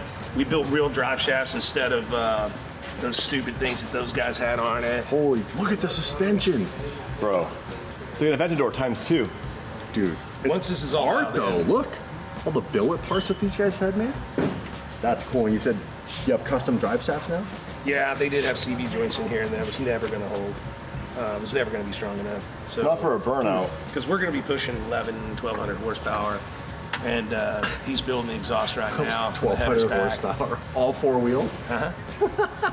That'll be a burnout. It's going to be pretty wicked. The first time somebody sees this up high on the track and just drifting with all four wheels burning, wicked. You got to spin this in that spot. Just move the sign. But it would go. It will. Yeah. 1,200 horsepower, and it's manual, right? Oh yeah. So you got a clutch pedal. Just dump the clutch, get those front wheels planted, little left foot apply, right foot full. You get that thing, all four wheels right out there. But all custom upholstery's being done by all the same components, Alcantara and carpet and everything you use in a real Ferrari. So we're going way out. Look at what's behind you. Yeah. And it's not like it's like super low. It's like at your head level. No, it's there. It's kind of what I call Pantera style. It's right in your back. Holy shit. Yeah, good point. It is super high up.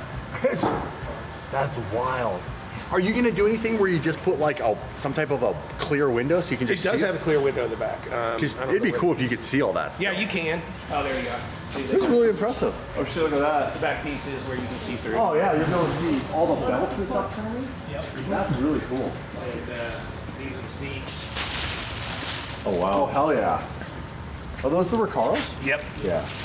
And they're cool. Recaro we've made slowly like been refurbishing all that stuff. We made all of our own dash, F40 style. It'll have the vents in the top for the AC, heat.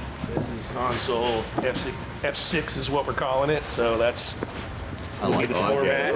Pretty good. And it's good. This is pretty wicked. These are the door panels. All stitched Ferrari style. Yeah, that's very Ferrari. Looks good. Yeah, our interior guy's one of the best on the planet, and what have you. So The chassis looks really good. Insanely wicked. Yeah. Like even just sitting there, that thing just looks super badass. Doing the cut tube tires on this thing to come on a Pagani. That is actually really unique because they don't make these in very many sizes. I tried to get these actually for a couple of our cars, and the wheels we have, like, they just don't fit. You literally have to make the wheel fit this and then make the wheel fit the car. That's what we did for the SLS. I'll tell you what we did with making the wheel. Check this out. The factory driver at Koenigsegg. So these are one-off cut, a full set. Damn. Oh yeah. Well, these are one-off, only set to exist. They Crazy. will be powder coated a flat black. Oh, they'll look so good. With the big locking pin. And well, this guy got us out of a jam. He made these wheels for us in about 2 weeks. 2 weeks? Yeah. That's fast for That's wheels. from design too. So what's our target to get this bad boy done? Yeah. Well, it was today, because it needed to be at Well, you're Barrett. close. I mean, it needed to be at Barrett tomorrow, but we'll have a whole car on the ground in about another 10 days. Wow. Yeah, and a lot of it right now is just painstaking, stainless exhaust and routing everything right, and we know the car runs and drives and does what it's supposed to do because we've had it there. Now it's just clean up, make it sexy.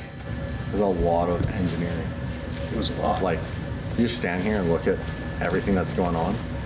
How long is this car? I haven't measured it. Have y'all? I think close to 20 feet.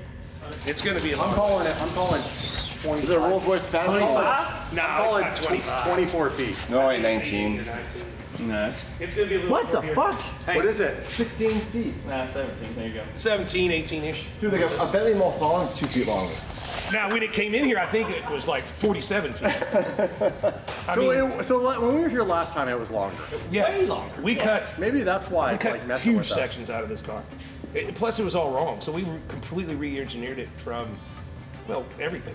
Oh yeah, the whole car's shorter, wheelbase is shorter, engine's forward for better weight distribution. It truthfully probably should drive pretty well. I mean, Yeah.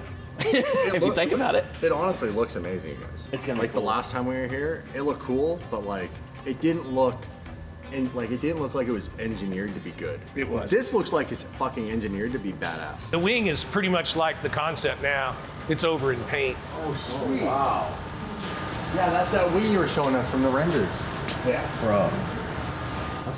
So Josh made all that by hand, and wing slides into the pieces bolt on. It's The cool. irony is it kind of looks like the GTD wing. Yeah, it does. Like it's that same concept. A little bit. Yeah. I love the front of it. Yeah, how wide it You're is. doing the headlights like this? No, we're doing triple headlights, kind of reminiscent of the F40s and some of the things from back in the past. So we've got 2 clears and 1 yellows on each side, and they're staggered. So like the LM style headlights. Exactly. Seems I don't easy. know where this falls in the daily driven exotic because General Motors powered. I don't know if you think that's exotic or not. Oh, for then sure. it's Ferrari. Look and at then this it's- fucking thing. We don't It'll care. work. We would drive this like 3,000 miles. I think on Gumball. Whoa! That is what we'd want to do. So it's gonna float somewhat about there. Those are the uprights. That's insane. So it kind of marries into itself. And That's then it'll so have big sick. like F1 style end caps, you know? Yep. So, but I'm gonna go rent Coda and Yeah. get all those beautiful shots. We're gonna take it out in the country and get the hills and the valleys and all those shots. And then if everything's going right, I want to take it up to the snow. Take it up to Denver, Colorado, Vail, somewhere. Get some Snow snow. tires. I want to get Put just a 6 little bit of snow tires on everything with what it's capable of doing. all right, so today's the day we get our wheels back from powder coat. Braden over at TSD is here dropping stuff off. What's up, dude? Tell me what you did. No, I ain't gonna tell you nothing. You gotta wait and see, dude. They look a lot better than I thought the color combos were going. Same. Same. Now I have to admit to Art Richard that he picked right. That's the problem. Because I even told him, I was like, man, I did not see that looking. You said it usually goes in this way. Every damn time. All right, let's move. Oh, let me get the door for these guys. Richard, What? I am pumped to see him see these. I've seen pictures, but I'm ready to see them in person. What up? What up? Oh, are these the wheels? Wheels are here. Damn. What's up, guys? Oh, nothing much. Did you make it happen? Yes, sir. He's tried to show me a picture, but with my eyesight and being as old as I am, I can't tell on a little bitty phone. Oh, There that is. come on, man. What's it look like on here? TSD Coatings does it again. Look at that. That is rad. Damn, dude. That's gonna look good. Exactly what I wanted. Woo. That is exactly what we wanted. And then on the backside, we split it off at where the face, instead of like usually splitting it off at the weld. Okay. Because it looks a lot cleaner right there instead of where a Oh, lot yeah. of people would have done. How do you do that? You have to go in and hand trim that or what? Yeah, so we go in, we spray it, and then we vacuum where we're going to remove the powder. But after we vacuum it, we got to go back and wipe it, clean it with the rag and alcohol. That's a crazy process. It's a lot of work. Look at that. Hey, it's just like this one, only smaller. It is. Boom. If that don't look like a race car, I don't know what it does. No, that's gonna be good. That's gonna be good. Yeah, that looks sick. Excellent. Dude, when he sent me the first pictures of like the samples together, we was both like, I just don't know if that's gonna land right. Well, yeah, because the samples, they didn't look good together, side by side, but now on the wheel, It with a looks lot amazing. more space. Just leave it to the designer. I told him, I said, here's the problem. I was like, it'll look good when it gets here. It does every damn time. I'm tired of battling. It never goes. Right on. Brandon, man, thank you. Landry, y'all nailed it out of the park. TSD Coatings, if you guys want some work done, call these guys.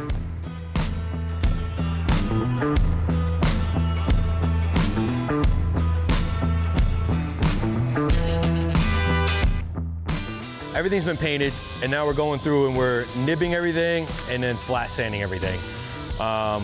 You know, we don't want any kind of orange peel on any of the surfaces, and obviously, you know, dust happens, so take out the dust and then flat sand everything. We're going from 1500 all the way up to 5000, and then 3-stage compound and polish.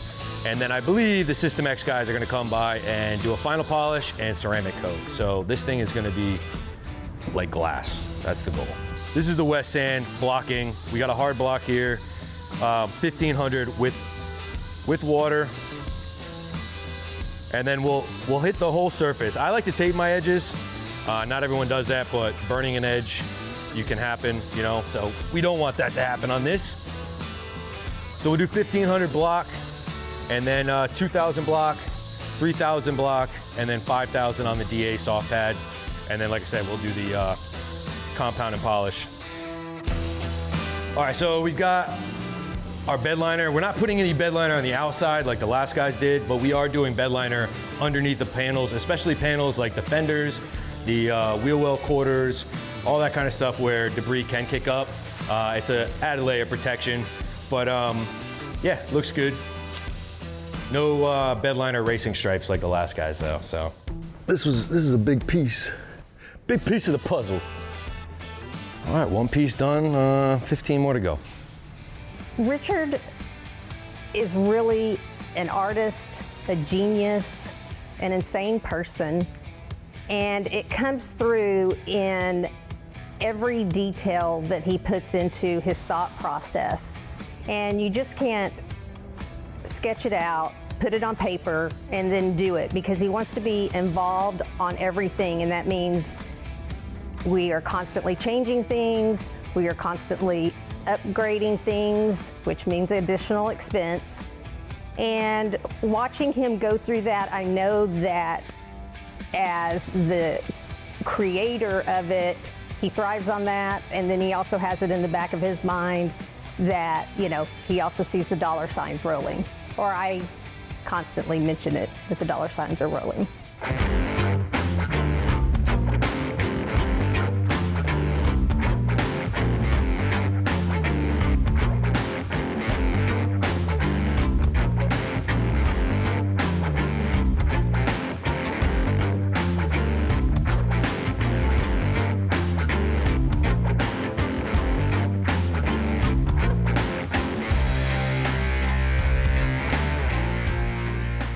The fucking black is so fucking good. I did not see it being like that. That's just... It's dope. Now you need to come see this side, Ricky. It's pretty rough. I was gonna say, this side's cambered way more. Dude, look at the back. Like standing right here. I know. No, it's so freaking gnarly. I mean, we got to raise it up a little bit and adjust the front camber, but we're close right there. God.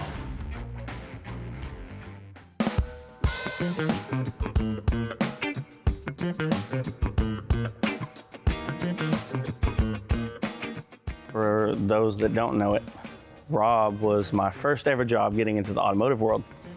He's what got me started building cars. And we didn't just ease into it either. It was, hey, can you weld some things up for me? Do you want to start building Shelby Cobras with me? It went from building these on a picnic table in the back of the shop to how many machines do you have now? 7. 7 machines and a lot cooler product. I get to play with all the neat stuff back then. Yeah, look at that, look. Rob's latch, beautiful. Whatever the crap was. We don't like that. All right, so now the quick latches are assembled. Rob's gonna walk over, throw them on the hood. I'm gonna go grab Richard and kind of see what he thinks about them, you know, because he really hated them old knockoffs. They were big and bulky. Rob really did it like a flat top on these to where they can actually hide away. So while he's doing that, I'm gonna run over and grab Richard. So a struggle with these is your under your hood is always real crooked, you know? Yeah. And when we was doing them back in the day, it was always hard to get them to line up, and now he invented that too, so pretty wicked. So we're gonna have those. Super dope. Man, we can't thank you enough for getting them done that fast too. No problem. They look way better than whatever those giant bulky, those artistic ones we had. Depot. Here you go. That's super cool. How many we got to put on? 10? 12. 12? That ain't bad. Mm-mm. All right, I'm gonna check on the guys back here. Y'all keep going.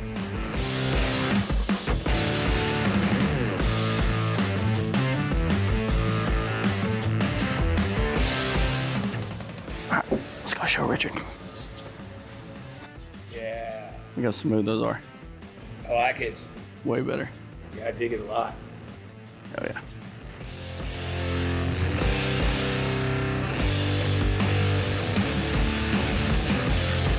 Here, a little, what's that?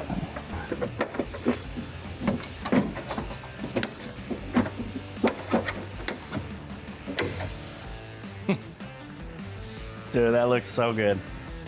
That is smooth, it's hidden. Everything about this car, we want it to feel like it's still fast, you know, supercar. It's all in the details. Love it. Hell yeah. I dig it big time. And got rid of the rinky-dink spring repaint. Just some machine tools on them. So it doesn't look like a freaking expanded washer anymore. Freaking awesome, dude. Came in the clutch with that. Thanks, guys. What's that? Appreciate it, man.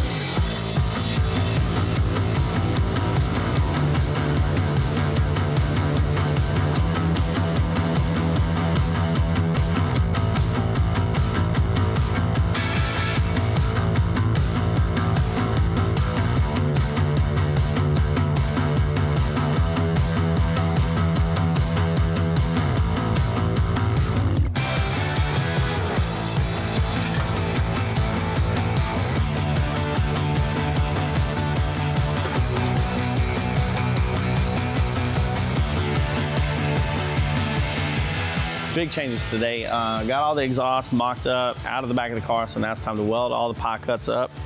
Ricky is putting all fluids in, checking for leaks, checking wiring, all that stuff. And we're possibly gonna start this today, fingers crossed, get it started, make sure everything's running through its cycles. And Shawnee B and Ryan are going to get the headlight lenses fitted. You know, we put the headlights in, the little Pias, but now we need a lens to cover it up to really give it that F40 feel. So they're gonna work on getting that done today. So hopefully, man, after today, we're putting body panels on and then we gotta fit a wing and interior. So I gotta call Jody.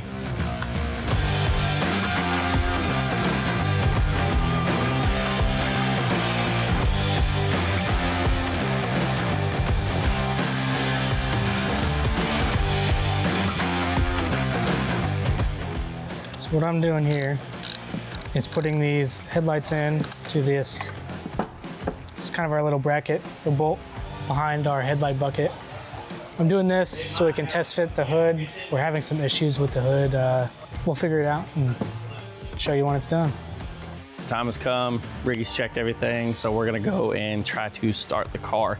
Obviously we know it runs, but we have torn it apart and moved wiring and cleaned wiring up, and yeah. So we're gonna give this thing a shot, see if it turns over. Ryan's grabbing the console right now. We gotta put the e-brake in and set it just to be on the safe side. See what happens. All right, here we go. Fire in the hole. Again. Dude, what is happening, man? Again. Okay, I'm done with the button. God. Here we go. We're going to make sparks. That's crazy, bro. It didn't do nothing. Yeah, that's probably bad. I definitely think that our starter's bad. I think that's a sign. The fact that I arced it and it didn't do shit. So, well, it's a magnetary. Damn, bro. Something wrong with that starter, Ricky. Yeah. All right, cool. Starter is definitely bad. It's a moment of truth. Yeah. Please wait. Please wait. It's warming up the glow plugs. I hope not. We got ignition. Fuel pump, all right. Got a gear, you into it? I got it. All right. There we go.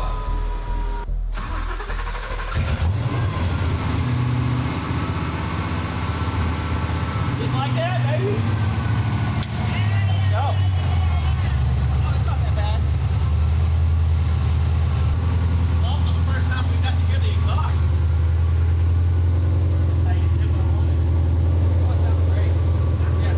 It smoothed it out. So, the open chamber, when it was really for this, now it's like a instead of a It's a good feeling. So, everything's back. Everything's plugged in. Everything's running around. Now we can start going back together, baby. Let's go.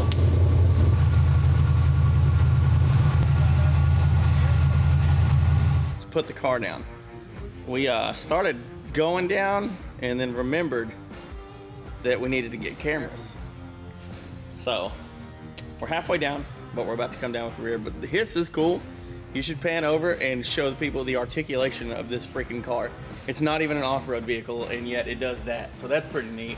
Pick your kiddo up from school. This thing gets the speed bumps. It's just gonna float upward. But I mean, we're sealed up, right?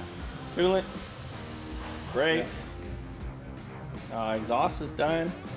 I took the tips off because I didn't want them. I just wanted to pull the grill off. We got all the body panels off the way we can look and make sure no wiring, touching. I mean, everything's so tight in there.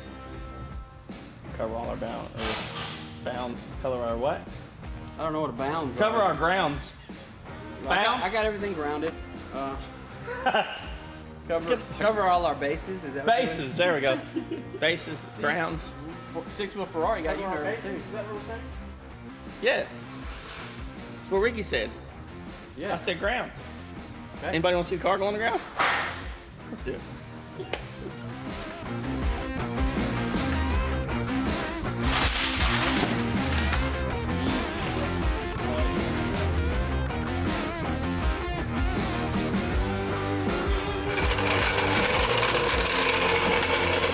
Wow, look at all that clearance now. Yeah. What? The suspension moves. It does move. It didn't before. Butcher! We're gonna start the car. We need everybody in front of it and behind it in case there's any problems with the transmission. We should take ourselves out, because if this one's fucked, we're done. Yeah. Ah! So loud! What is going on? Are we on the ground? We're on the ground, and we're ready to run through some cooling cycles, and also see if she moves. We have rebuilt just about every aspect of this car, so. Well, what I've seen is we've rebuilt every single thing except for this part. Yeah. Which Yeah. So, you think we'll be able to drive it? How are the brakes? Did we bled them? Bled the brakes. Ricky did that this morning. Yep. So we got fuel? We do have fuel. I don't know how much. What, 5? I put 5 in it. Yeah. Put 5. I'll put 5 on that. All right, let's go. Come on, Ricky. You want me to do it? You don't Come want on, me to? Ricky. Hey, man, y'all want to draw straws to see who gets to do it? You know, in a real TV show, that picked the man, the guy with the talent. You wanna go? No, man.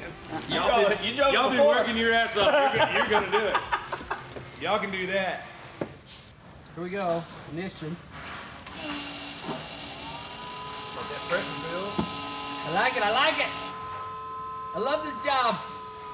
Waiting for my throttle body. We've had it in the air so There long, you go. I forget how short this car is. Here we go. Fire in the hole.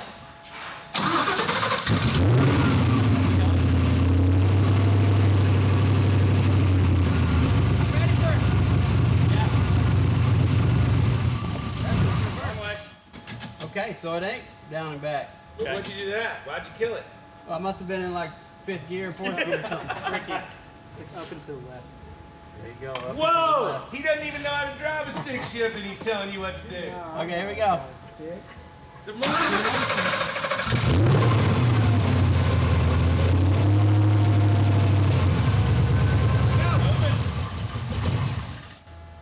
Ricky sucks. Still needs a tune.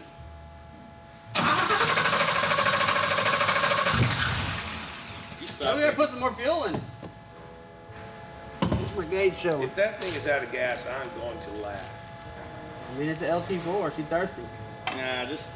Here we go. That was throttle body. Let's... You motherfuckers. It's out of gas. I have no words. It's freaking out of gas. It says I got 3 dots. Y'all took the black truck the other day on a little road trip and ran out of gas. This thing needs 2 things, maybe 3. It needs gas and electricity, a battery. I'm grabbing it. You got it? Hey, Richard, come look at our new toy. It's your toy. I ain't claiming it until it's done. That's fucked up. Right now, this is still John Clay's.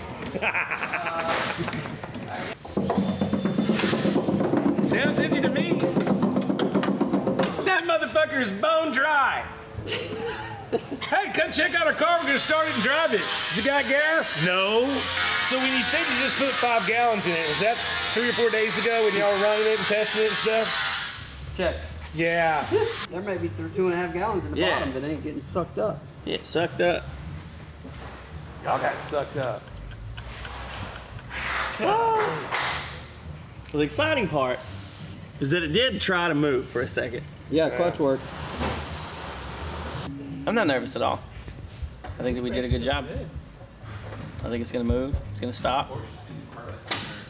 It's beautiful. Ignition.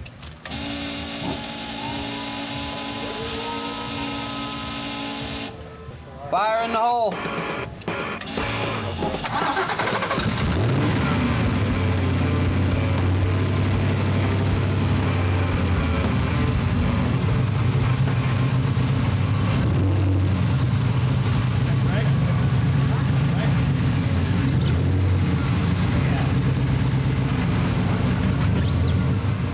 Oh, yeah.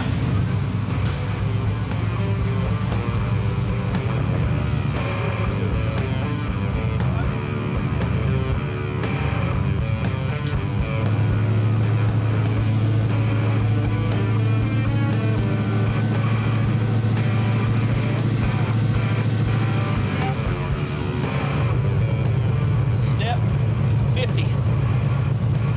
How we doing? Still running. Everything's good. How's the temp? Good. It's been, it got up.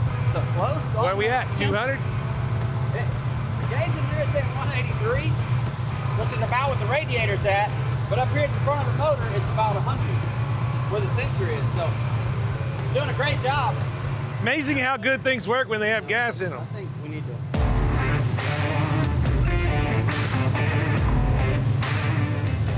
How's it steering? Feels good? Or is it catchy? There is a little bit of a catch. Okay. It's a lot of linkage. And it's a long turn. We're also not, I mean, we got a lot of toe. This thing's pointing down now that's on the ground. Look at that. Boop. Looks like a cowgirl trying to walk. Yeah, we got to do it a lot. Front and rear.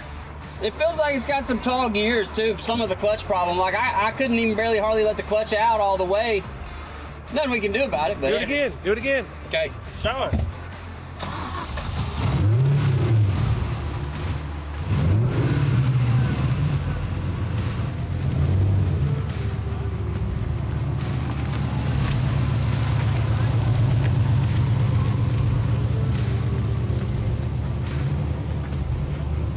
You got no gas? No throttle, yeah. No throttle, and you're doing that? All right, do it again. Why are you going backwards, son? I'm holding on forwards.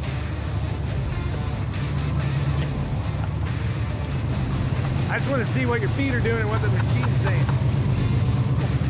What is happening here? Why is Richard door surfing? That's a lot, man, with no throttle. Let me off, sir. I've had enough of your ride. Richard, you're the first person to ever door surf a 6-wheel Ferrari. That's right. I'd like to try to do another circle semi-fast and then brake. Do it. Whip it around.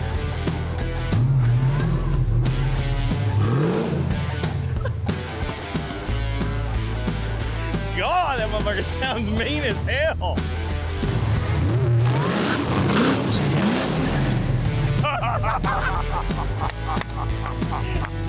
That's enough, that's enough. It sounds fucking evil. Man, that was fun. I was real conservative because obviously it's not my car and obviously it would take a lot to fix any damage done right now. So first test, pretty good. If I get another chance, after we make sure we got everything torqued, like the lug nuts, yeah, we might get it sideways. I would like to get the back wall in there before too much because those belts spinning right beside my head. And here that's a lot. So it'd be nice to get the back wall in to separate me from the engine in case we do throw a supercharger belt or something, you know. Was there something wrong, with the clutch? It seemed like it kept dying on you. Well, it doesn't really have much of a give. As soon as you let the pedal move it's like really engaging, and it feels like it's kind of a tall first gear. By that I mean like first gear is long, so. I call bullshit. I think he got scared and his legs was shaking and he couldn't hold the clutch. Yeah, first gear should be more of a crawler, you know, but it's not. It's more of it's a lot longer. So just to let the clutch out, you have to get up to like 10 miles an hour. So. Oh no, I got that. I ain't taking. Look at that. I could do heart surgery. The left hand's a little sketch, but cool. You bastard. So this episode's gonna go a little different than usual. During our builds, I like to keep you posted and kind of give you a play-by-play as we're working through whatever it is that we're working through. But these last few weeks have been just a kind of hunker down and get it done type of situation. So it's been pretty much just that. All hands on deck, focus on the job at hand and getting this car done. You know, at this point, we've had the car for over 2 years, and between that and delaying it multiple times, we just really had to get this thing over the finish line for our newest and final deadline, which you'll learn more about later. On last episode, you saw that we finally got the car up and running, which was a massive win for us that we desperately needed for this thing. Whip it around.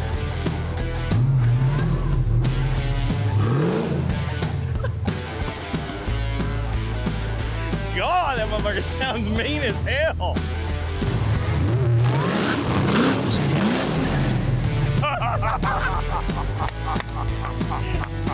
That's enough, that's enough. It sounds fucking evil.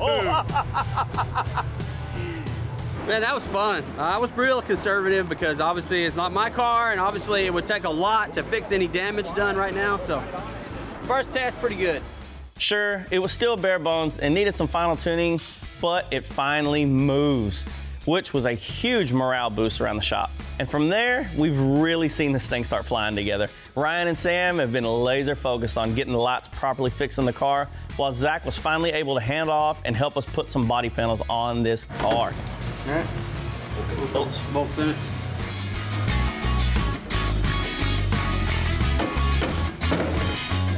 Yeah, the rear diffuser somehow pretty much survived from the original design till now, and that was a Richard and Josh thing. I mean, I like diffusers. I was okay with not changing it because it meant less work of the kind of work that I don't really like to do. So I was all for it, and it looks good. I'm fine with it.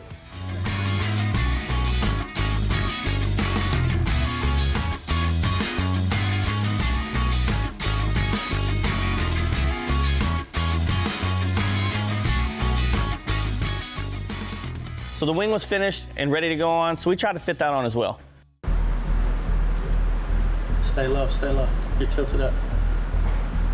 Okay, we gotta catch up on this side, Josh. And you see the bodywork ain't fucking flat in the back out there. See the left side's lower? That's bodywork hanging on this left side. See it? Yeah, so maybe we fucking trim that back a little bit real quick. Unfortunately, we got a little overzealous with the bodywork, so it didn't quite fit, and we had to trim a little bit out and make, figure it out later. The guys at Quick Latch came back by the shop to help with some last remaining assembly, including the hood and the fenders. It took a little trial and error, but we managed to get them tight, and man, they look clean. You can barely even see them on the car.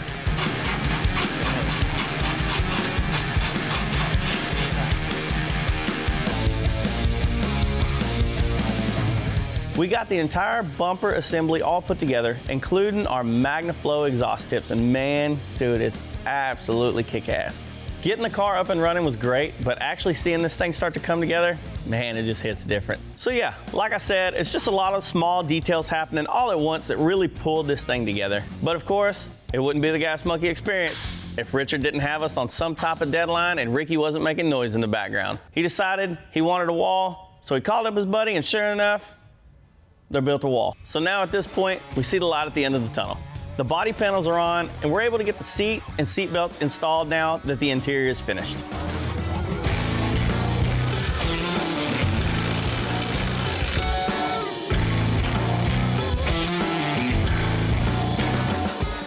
So from here, we can work on getting the doors on and making sure everything is flush and finished. We'll go for the bottom first? I don't care. Yeah.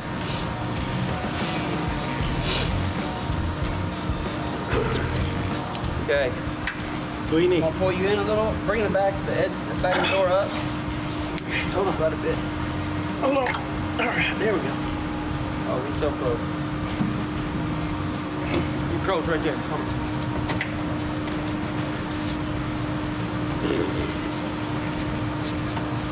Oh yeah, go. Actually, right there. Let me get out of here. Whew. Oh yeah, you there? You know, that latch may not be set right.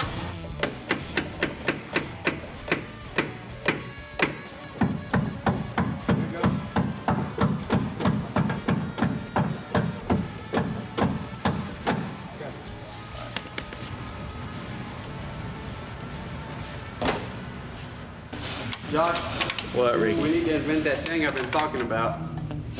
I really need that Mission Impossible Tom Cruise harness so you can float me out over the vehicle. That can be suspended, and then put bolts in. Yeah. When you're building 6x6 Ferrari, sometimes there's stuff you cannot get to. It really isn't hard to open. I thought it was going to be kind of difficult. Hop in there. Check them out. Yeah, I want you to hear it from the outside. Well, what else do you want me to do, Ricky? Yeah, but how do you shut them from? God, no. Huh? We're getting into a race car. You're stupid. I like it. Ah! What do you mean how you shut it? Just shut the damn thing. There's handles here. Oh, that's right, yeah. Ryan did kick ass.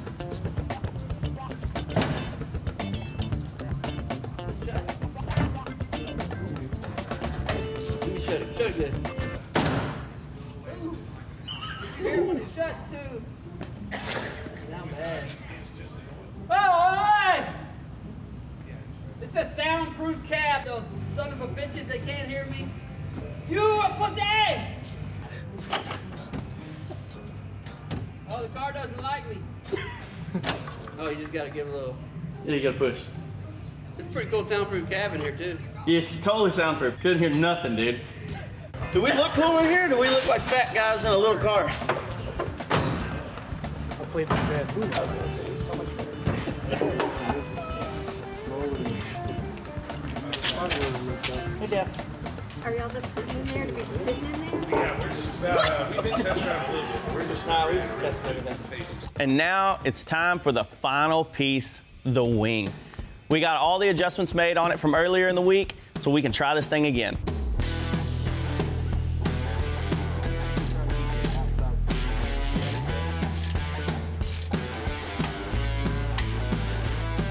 But we're gonna go. Get down where you see what's happening. Sure. Oh, there you go. All right, I'm in. Are you? Yep. There you go. I feel like I'm further than me. Yeah. Bring your rear down. There you go. Okay, I look good with my bolt holes. Yep.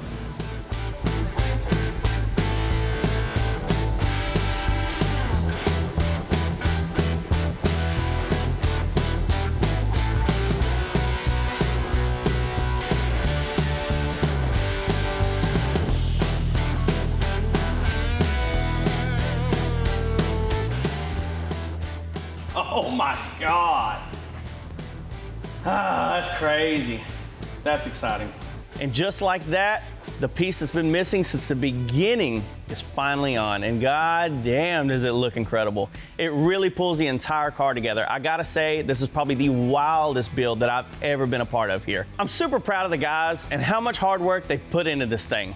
We have been working non-stop to make this thing perfect, and I think I speak for everyone when I say that we absolutely killed this build, man.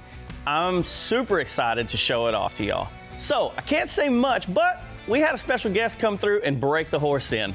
Keep your eyes peeled for that. It's gonna be killer.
Out of this door and people are out there, it's just jaw-dropping. We don't compromise on our craft, and when we're doing it, that makes it difficult, makes for a lot of long hours. A lot of the things that happened with this car literally took every person involved. We are the day crew. We are the night crew. It's crazy how fast we can get these done, how good they look, how well they perform. It's just a crazy concept, and to see what it was before and then see what myself and the rest of the crew have turned it into. I mean, literally every day looking at it is a, wow, this is crazy. It's the craziest thing that I've ever done. So, I mean, the whole thing as far as, you know, it's just cool. Looking at it every day, it's like, no one's gonna not look at it. You know what I mean? If that thing goes down the street, I wanna be there because I'm gonna watch every single person turn their head, you know? And it's just, that's cool. Certainly loud. It certainly goes fast. It's also been a pain in the ass for a lot of us, but it's one of a kind. You may see another one, but it won't be the Gas Monkey Garage F6. Well, cheers, sir. To what? Well, you know, not only the fact that you brought me out here to your fine city, that I'm pretty sure you own the whole thing, but we're finally finished.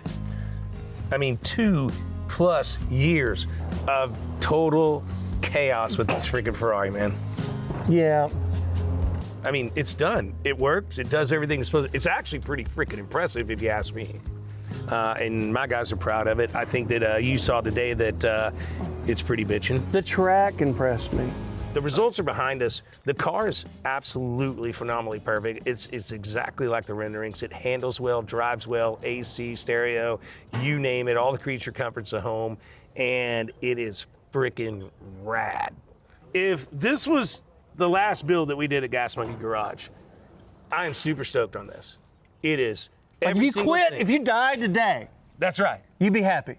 You're satisfied? Well, I wouldn't be happy about dying, John. Right. Well, you wouldn't know I'd you just be died. kind of satisfied about the car that we built and that it's finished and that it does every single thing it's supposed to do. It's super badass. It turns heads. It's extremely fast, and it does a four-wheel burnout. So I'm super stoked on it. I love this car. I mean, not just because it is what I had in my mind and you and I drew up while we were having a couple of beers, but I love this car. I think it's bitching. There's a lot on this car, dude, honestly, that I'm proud of. And for myself, I think the exhaust is pretty cool. There's a lot of work. There's a lot of trying to make things fit. But also, I mean, the geometry on the suspension, I mean, the wing. Dude, I'm honestly proud of this car for me and our team. I think that there's nothing on this thing we shouldn't be proud of. I can tell you that. It's amazing. The transformation that we've done. The amount of work and the level that we got to build this is really exciting also. Not rushing this car and being able to step back and take our time and build something that truly is, I don't know what you could do to make it better. Oh man, there's so many key pieces that people are going to overlook, because even when we were planning it, there was just so much that we were surprised at how so many things were affected, like changes, because normally you're only having to deal with 4 wheels. You know, so every change you make is affecting everything. This has 6 wheels, so there was just so much thought process that had to go into everything. I mean, we were fabricating something one-off, and our baseline that we started off from, we thought was a good baseline, and it was terrible. So now we're totally in the dark trying to build this car, and I'm so proud that we were able to pull it all together and that it works this good. Controlled chaos, I would say, is a good way of describing the whole F6 build. It was a lot of hours, it's a lot of work, it's a lot of thought to put into every aspect of it to make this thing what it's become. I feel like everything fits. There's not one thing that I look at the car and I'm like, I don't know about that. You know, everything works. Over the top. I think the whole car is just, that's what it is gonna be, just over the top. My first job here was working on the Sinister Chevelle. That was quite the culture shock for me, and then going straight to the F6. I mean, having just 2 back-to-back crazy projects it's crazy to me. Everybody in the team can walk away from this car and go, I don't know what you could have done better. I think that that's it. It's perfect. You might be able to change the design, but could you go in and change something to make it work better or anything like that? I don't believe you can. What we did, I'm really proud of. The finished product that's sitting behind us, absolutely unbelievable. I'm very proud of. With this build, and usually any build we do here at Gas Monkey, we get to work with some amazing partners. We're always using top-notch products. What we want, I mean, we want ultimate headers on the car. We want MagnaFlow exhaust. We want the QA1 suspension. We want the Willwood brakes. This is the stuff that we want to put. If we had a Richard's credit card and we were building our own builds, that's the stuff we want to use. So I'm proud that we never have to compromise on a product because of cost. And proud that everybody came through with their part, and it was literally pillars holding this thing up and bringing it all together, because there's stuff that it took everybody to really accomplish. You know, this wasn't just thrown together in a few weeks. It was a hard-fought process to get it to where it's at, but in my opinion, it was worth every minute of sweat and blood and tears that went into it, because it's something that no one else in the world has but Gas Monkey. My message for Richard and John in taking on this build is maybe y'all should have listened to me in the first place. I mean, I could have saved us all a lot of heartache, but no, that's not really true, because I think that this has been something fun for everyone to see come to fruition. And so while I'd probably argue and say, listen to me, I guess in this circumstance, it's a good thing we listened to them. I'd have to say the 6x6 has been the main stress of mine for, probably a solid 2 months, maybe more. I don't know. It's been a minute, dude. Because it's always been in the back of my head since it got back, too. Because, like, the moment it rolled off the trailer, we knew it wasn't right. The moment that everything went down and they didn't want to, you know, change and the battle began, it was like, it's always been there. You know, it's always been thinking about it. But I'm ready to see it leave the house, spread its wings, and get out of here. Woo! So, 2.5 years later, brother. All right. Bo and Luke. Let's just see what the hell happens. I mean, either I'll buy you out with your challenge or we take it across the block and see what happens. At some point, and I understand if I put my foot down, then you'd be fine. But can I drive it? Well, I thought you did already. When?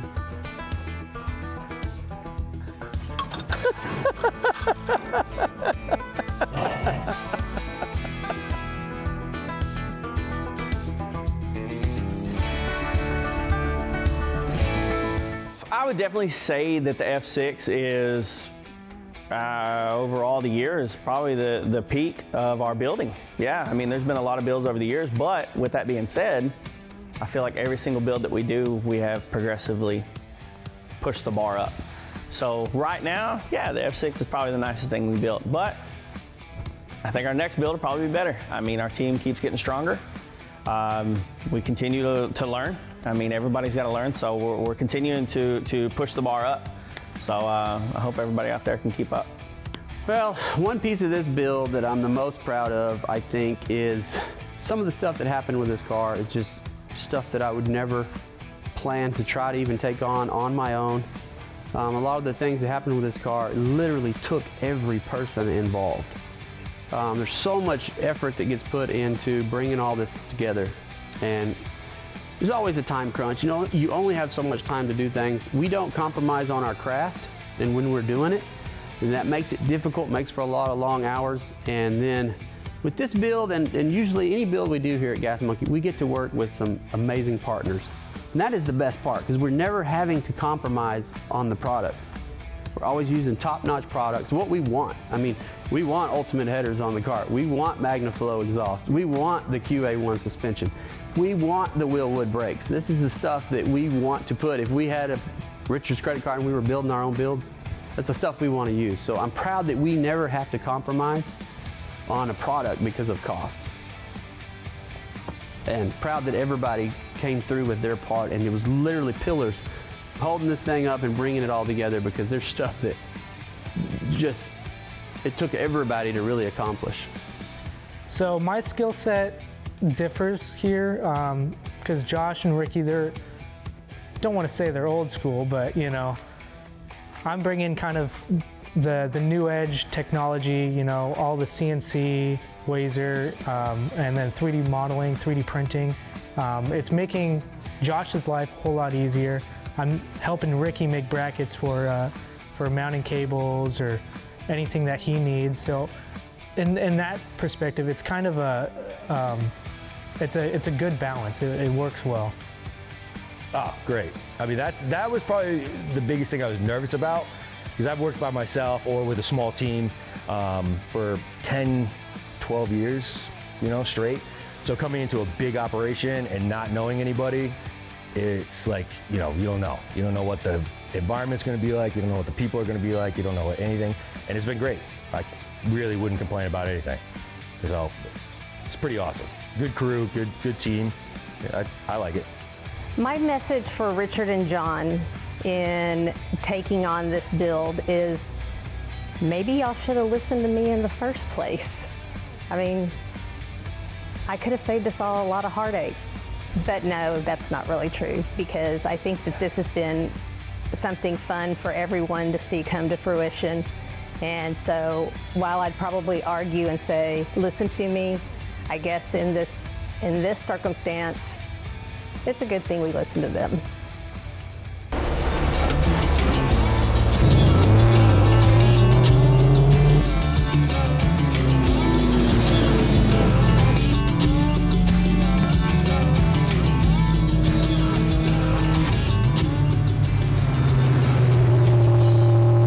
The F6 in a few words: fast, sleek, sexy, American Ferrari.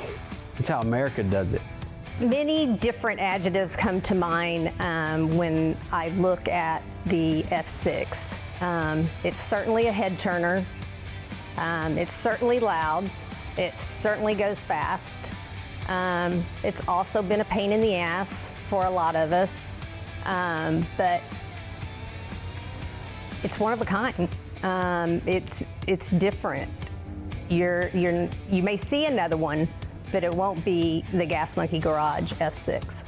I definitely think that we should thank the family that has grown here these days. Shawnee B, massive help throughout the years and big help on this car. Ben Miller, he came in and helped us. I mean, we have got a core group of dudes that we know that when shit comes, down to the wire, that I can make a phone call. So appreciate it, guys. Thanks everybody for coming in and helping us on this car, and I hope y'all are as proud of it as we are.